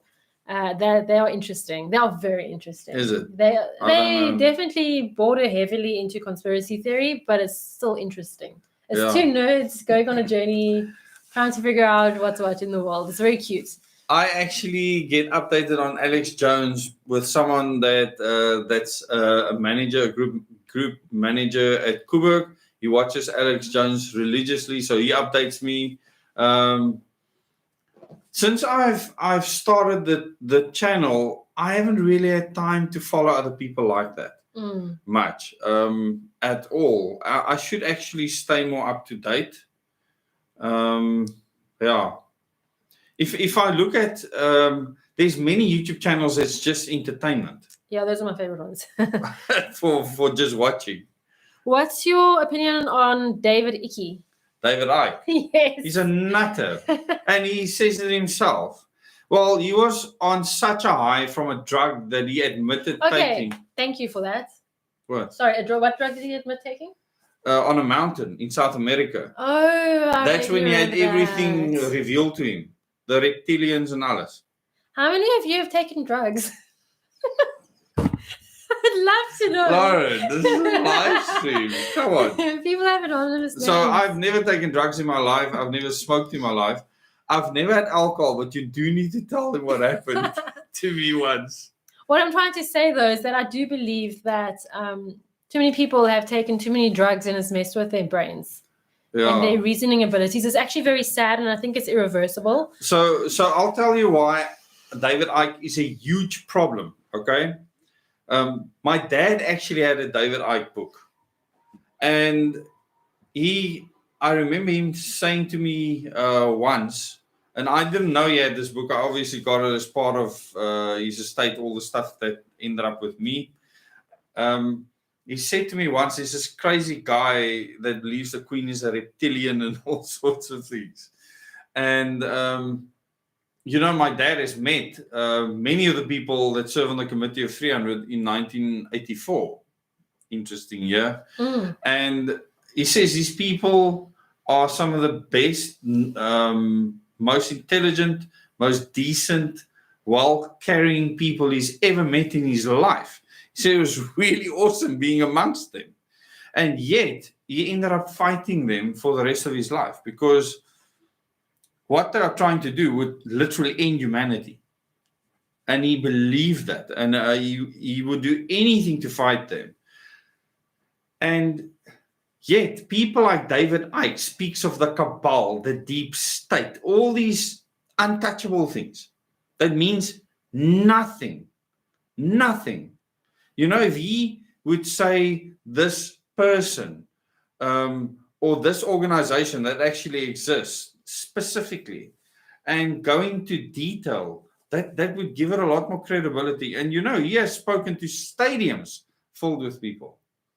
So, he lives on a little, in a house on a little island in the middle of nowhere. He's done quite well for himself. What solution has he offered? None. Nothing. Oh, this is not 666 people. I really mean to say nothing. No. Oh, I don't know what to do with my other fingers. Not not that fun. I don't know how to turn it. Because I will be seen as a 666er because I try to show zero. I've done nothing for humanity with regards to giving a solution. I think a lot of people feel that they're putting information out there and then people listening to them must do the solution. That's twak. Because to me, if you put info out there, I say that's great, especially your life experience, what you experience yourself and things related to that. That to me has value. Anything else is just a political comedian. I mean, you're political comedy. That's all you are. Bags. Two people who have traveled and are traveling the entire Cape, North, West, East, and documented every single little town on the map. Very interesting to see all the little towns. That sounds awesome. It sounds like our good friend that was at the comedy club. What's his name? Can't remember his name. With his Cadillac that traveled all over the north. Going no slowly every Sunday. Yes, yeah. What's his name? I can see him in front of me right now. Yeah, I put sound into that place years ago. So someone's asking, what do you guys think of Michael Tellinger? I had this question crop up a while back. I've never met the guy. I haven't met him, so I can't think anything. So I also don't think anything. I mean, it's not like with David Icke, who's all over mainstream media and all over media. You can kind of get a sense. He's said a lot of things. Yeah. He's self-proclaimed conspiracy theorist, etc. He's a professional. He calls himself a conspiracy theorist. He's telling you that he theorizes on conspiracies. This is what he does. Any person can do that. Oh, Hell's Kitchen. I love Hell's Kitchen too, Marlene. Oh, yes. And also his motel makeovers are quite disturbing. Avi Yemeni, some of his videos has come across what I do. But once again, it's rebel news. It's someone bringing you news. He's there. I think the important thing with that is you can actually see what's happening probably. I think there's many channels that do similar things. You can really see what's happening. He's been arrested a couple of times. People have raised money to bail him out. That's what I know about Avi Yemeni. During the COVID times, I don't know what's happening right now. I don't know if he has a plan or a solution for anything. When I started Dezz, when I got to about 20,000 subscribers, because of the information I was putting out, overseas YouTube channels just wanted to interview me. I mean, like all of them were just sending me requests. They were sending Reino the Beer requests as well. And we often, as one person, declined these interviews. We declined all of them. I got requests for interviews from big channels with millions of subscribers. I remember London Real was one of the first big channels. I won't mention many of the others because they are still going really strong. They haven't changed direction. But big overseas channels wanted to interview me about my knowledge on the COVID-19 pandemic, what happened, why, etc. And everything, all the knowledge my father had played out accurately up until now. I hope the rest doesn't play out accurately, I must say. Yeah, getting rid of most of the human population. That part. Yeah. Someone asked me the other day in a mail, and you're probably in this live stream, where are we at the moment in the 2 years? And I think you meant the 2 years of peace, where everyone feel like they're on top of things. And I think we're about 6 months into that now. We post-COVID, everyone's getting comfortable. We can see that from how people are behaving. The urgency is not there. For some people, it's increased because they can see so many things happening.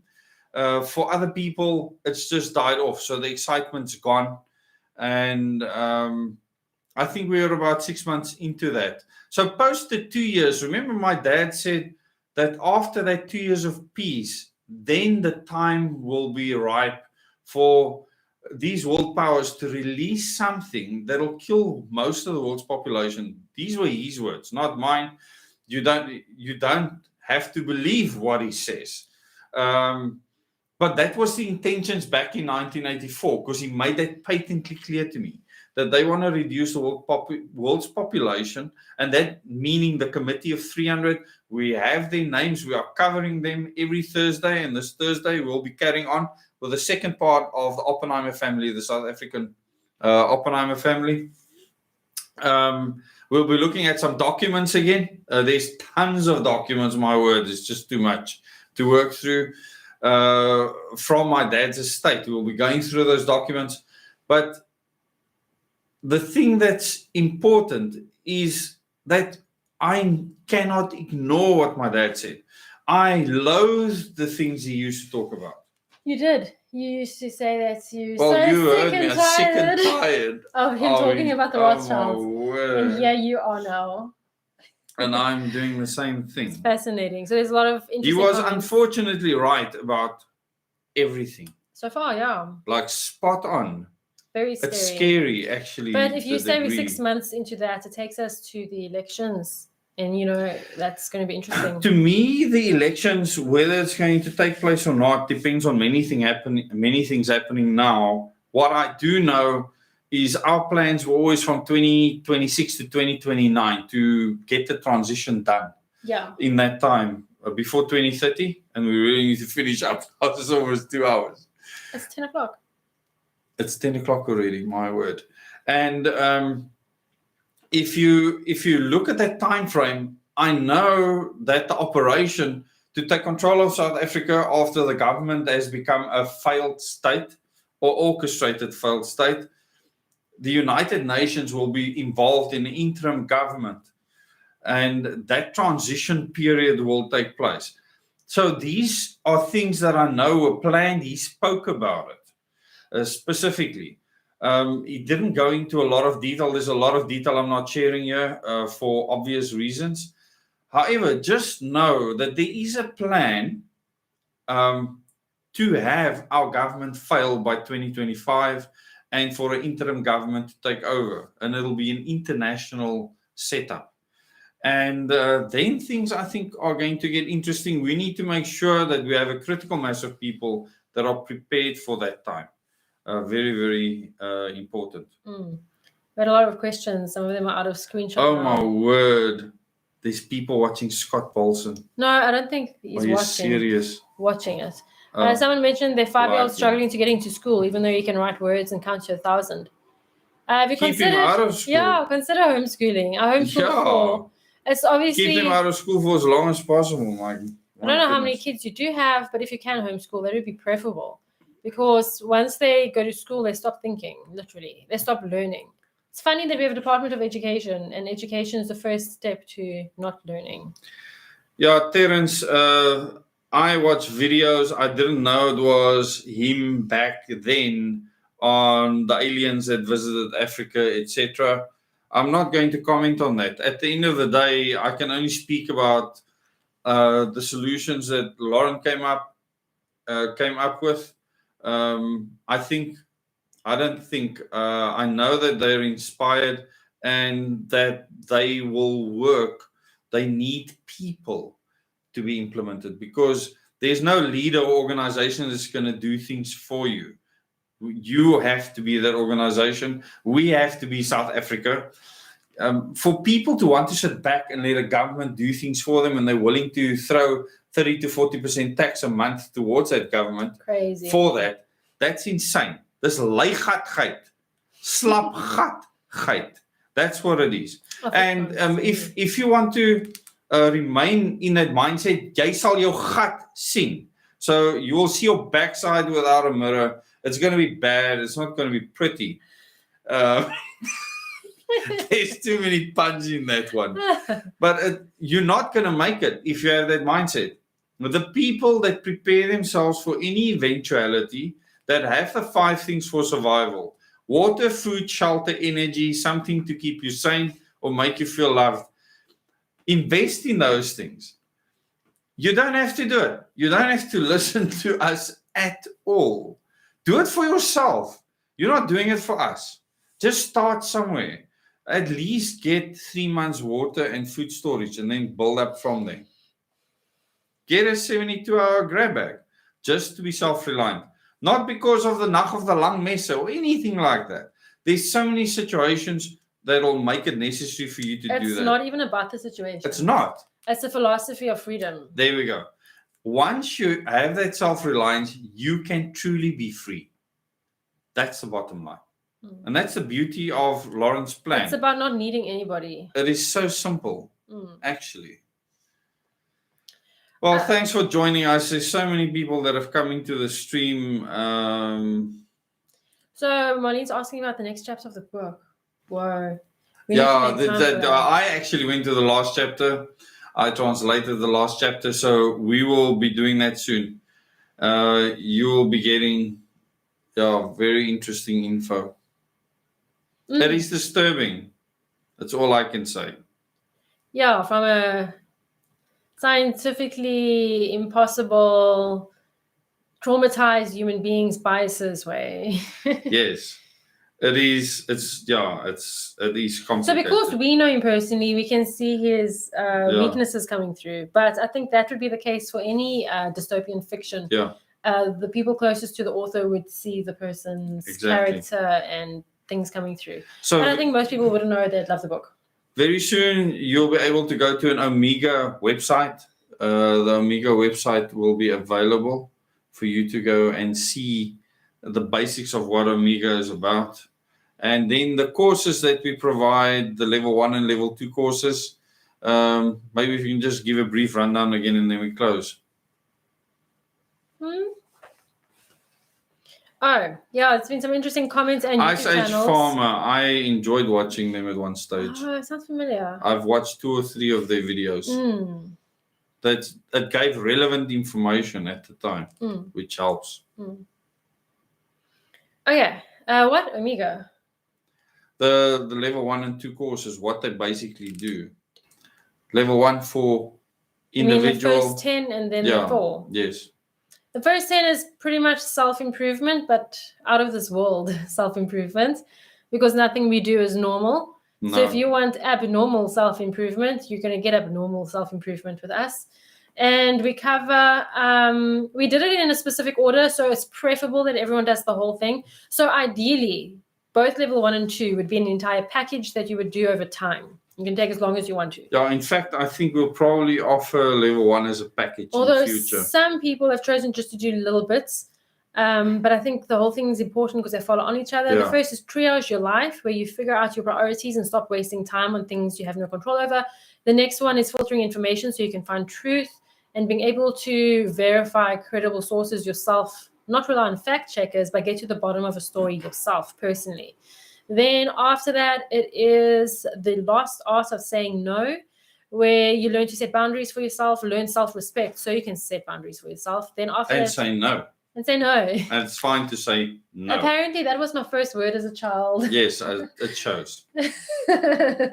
And then mastering relationships is next, not just husband and wife, but all relationships you come into contact with, because I think one needs to be able to manage conflict within relationships, and one wants peace in relationships. You don't want to worry about something someone said or offending someone or whatever. So mastering relationships was next. After that, defining and understanding trauma.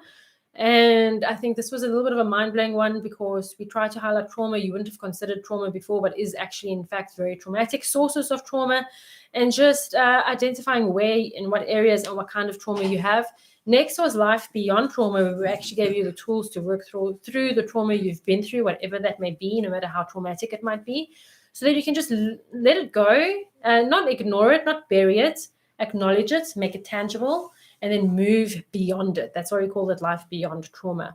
After that, after those 2 grueling, trauma-heavy, intense workshops, we did Living a Life of Purpose, which was a very light, fun one, where we, at the end of the workshop, hopefully everyone walked away with an understanding of what their purpose is, what they want their purpose to be in this life. So life's not just about paying bills and getting along, it's actually about living a life of purpose. And we discuss exactly what that purpose means. We dissect what is a life full of purpose. After that is how to make time work for you. We actually scarily calculated for every person in the workshop how many days and hours they have left and weeks they have left of working able, physically able life left. that they have to fulfill their purposes that require a mental and physical awareness and strength. And then after that was the financial freedom is within your reach. So this was giving you the tools to take control of the income that comes into your life, hopefully help you create other avenues of income as well, just ideas, and making sure that you take charge of what you spend your money on and that you're conscious, very acutely conscious of where you spend your money, because everybody wants your money. And then after that was how to avoid self-sabotage. I think that was a perfect conclusion, because you can know all the tools, you can have all the knowledge and ability, but if you have this tendency to self-sabotage, you'll never implement what you know to be correct. And so self-sabotage helps you to identify areas in your life where you are self-sabotaging and then how to progress beyond that. That's the first 10 of the self-improvement workshops. And now in August, we are going to present the next 4. And the next 4 workshops are there to help you become a peacemaker, to become an initiator, and to become a finisher. A peacemaker because, well, ultimately we want the stability of the world and the stability of the country. So many groups are fighting for the instability of the world and the country, and we want stability. So as a peacemaker, you can move in society in your spheres of influence and create peace. You can resolve conflict. Then initiator, a lot of people have amazing ideas. They just don't put them into action. They want other people to put them into action, or they just keep it in their heads. So hopefully these courses will give you the tools to actually put those ideas of yours into action. And then finisher, because a lot of us also start things, but we don't finish them. And it's so important that we finish things. Having that skill to finish things is invaluable. It is. It's one thing I've always been good at, is actually getting something done. And it takes hectic effort sometimes. You often have to go way beyond what most other people will be willing to do. And finishing properly is so important. But what are the 4 topics that we'll be covering? Okay, now I'm just reading about more awesome channels people watch, like health. You can read it afterwards. Health and nutrition channels, holistic healing. That's cool. Some fiction, enlightening. Okay, in terms of what may be coming. Yes, like 1984. There's so many. We should have a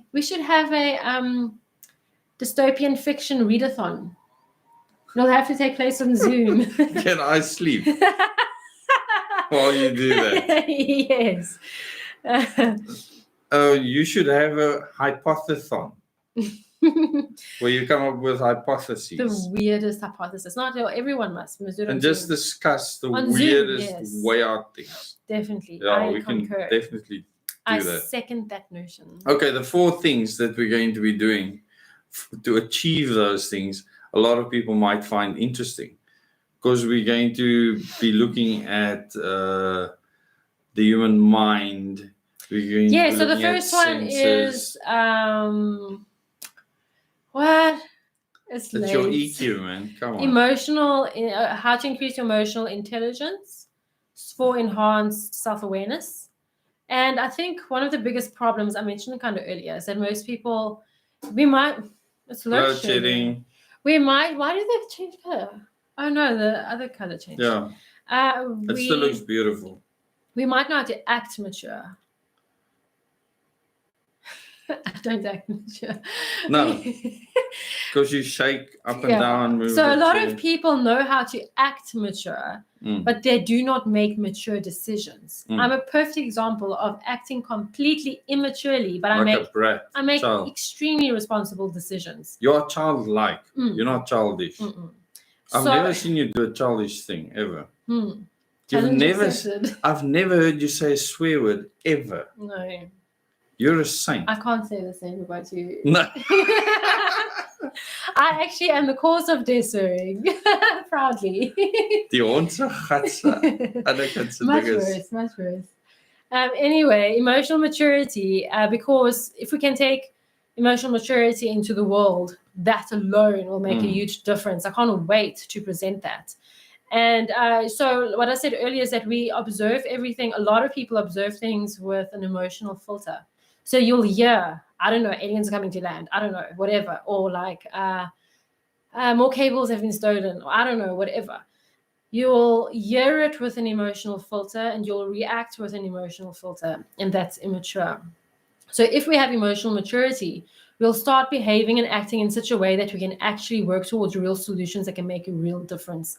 I feel even if you don't have a high IQ, that's fine, but have a high EQ and you can go very far. In fact, someone with a high EQ will go a lot further than someone with a very high IQ. Absolutely. Every single time. Yeah. Without fail. There's so many high IQ people that are dysfunctional in society because they do not know how to interact with others. We are a high IQ family, extremely gifted, and without... Speak for yourself. Well, I'm reading something. Don't you have a high IQ? Well, it's relative. That's the whole thing. It doesn't mean that you're going to do things properly, be proper, be acceptable, reputable, and many other things. You can use your intellect to really screw society over. Yeah, so the next one after that, I feel like I'm really forgetting this. I'm forgetting the order. That's fine. Just spit it out. It's senses and the mind. No. Observing. We argued about the title of this one. Did we? Yes. Explain to them what an argument is in our... An argument. It's a animated debate. Yes. A lively debate. I love it. We don't have shouting matches. No hard feelings. It's more humorous than anything else. But I mean, it's nice to call it an argument. It is fun. Argue about something. We also don't compromise. And that's something we covered in mastering relationships. Compromising is wrong. Absolutely. You have to come to the right outcome every time. You have to come to a resolution. Yes. So it was observing and something skills for enhanced comprehension. Or what was it? Observing and listening skills, yes. Because observing is actually observing and listening for better comprehension. Observing itself, I'm sure a lot of people look and they don't see anything. I feel like observing is a superpower. It is. I love incredibly observing. Powerful. Just people watching and then actually like internalizing what's happening. And really understanding what you are observing. That's a comprehension is part of that. It's these workshops are going to be life-changing.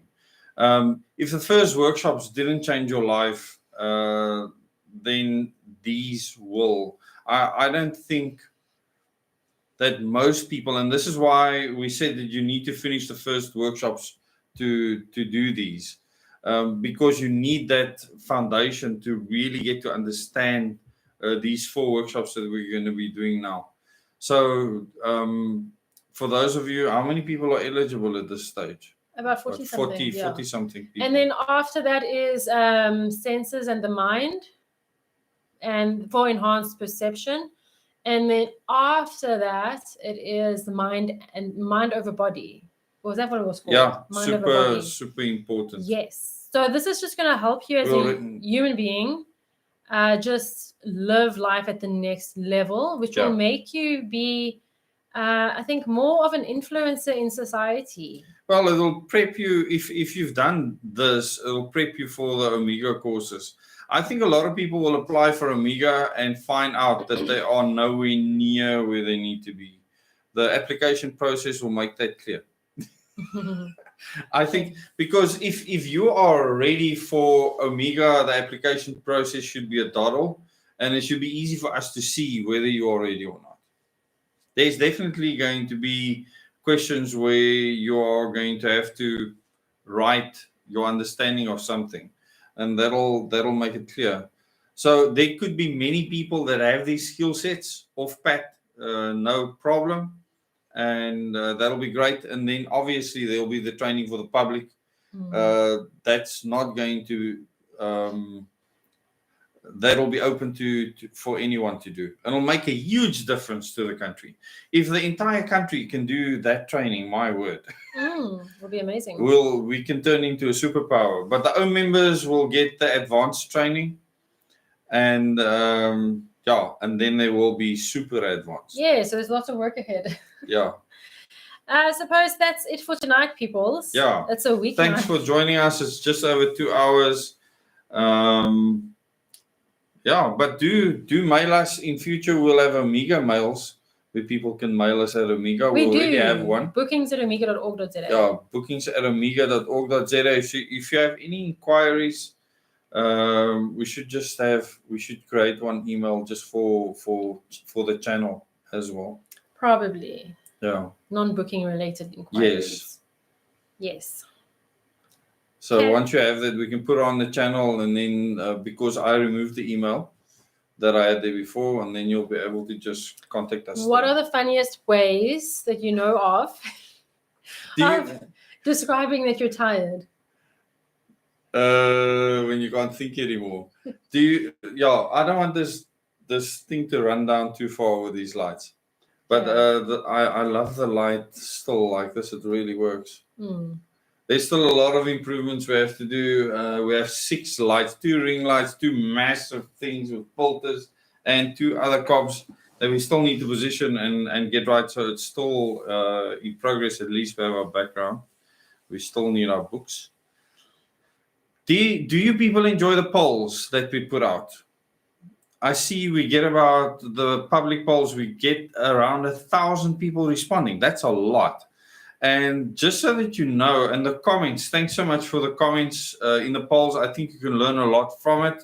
These polls are supposed to be educational. So there are, we do more think polls, about more polls. Yeah, we will be doing more polls. Okay. But thanks for joining us, everyone. It's really awesome that you came and joined us. And thanks to the members of the public that joined us, that aren't channel members. We need more people to come and join us in future. So please share this content so we can have other people join us in future. We're a unique community of people. We actually get together. We go on hikes. We go on picnics. We do lots of different things. It's really awesome. Yeah. Wonder what I'll have up my sleeve next. Yes. And Thursday night, we will each have a bombshell ready. Well, I like to call it a hypothesis. I'll have an hypothesis. I have an hypothesis. You'll have a bombshell. I'll have a bombshell. Lawrence, hypothesis. What are you doing this Thursday? Not going to say. The rapture. The rapture. My theory on the rapture. Oh, my word. That sounds dangerous. Yeah, perhaps. I'm open to being corrected, absolutely.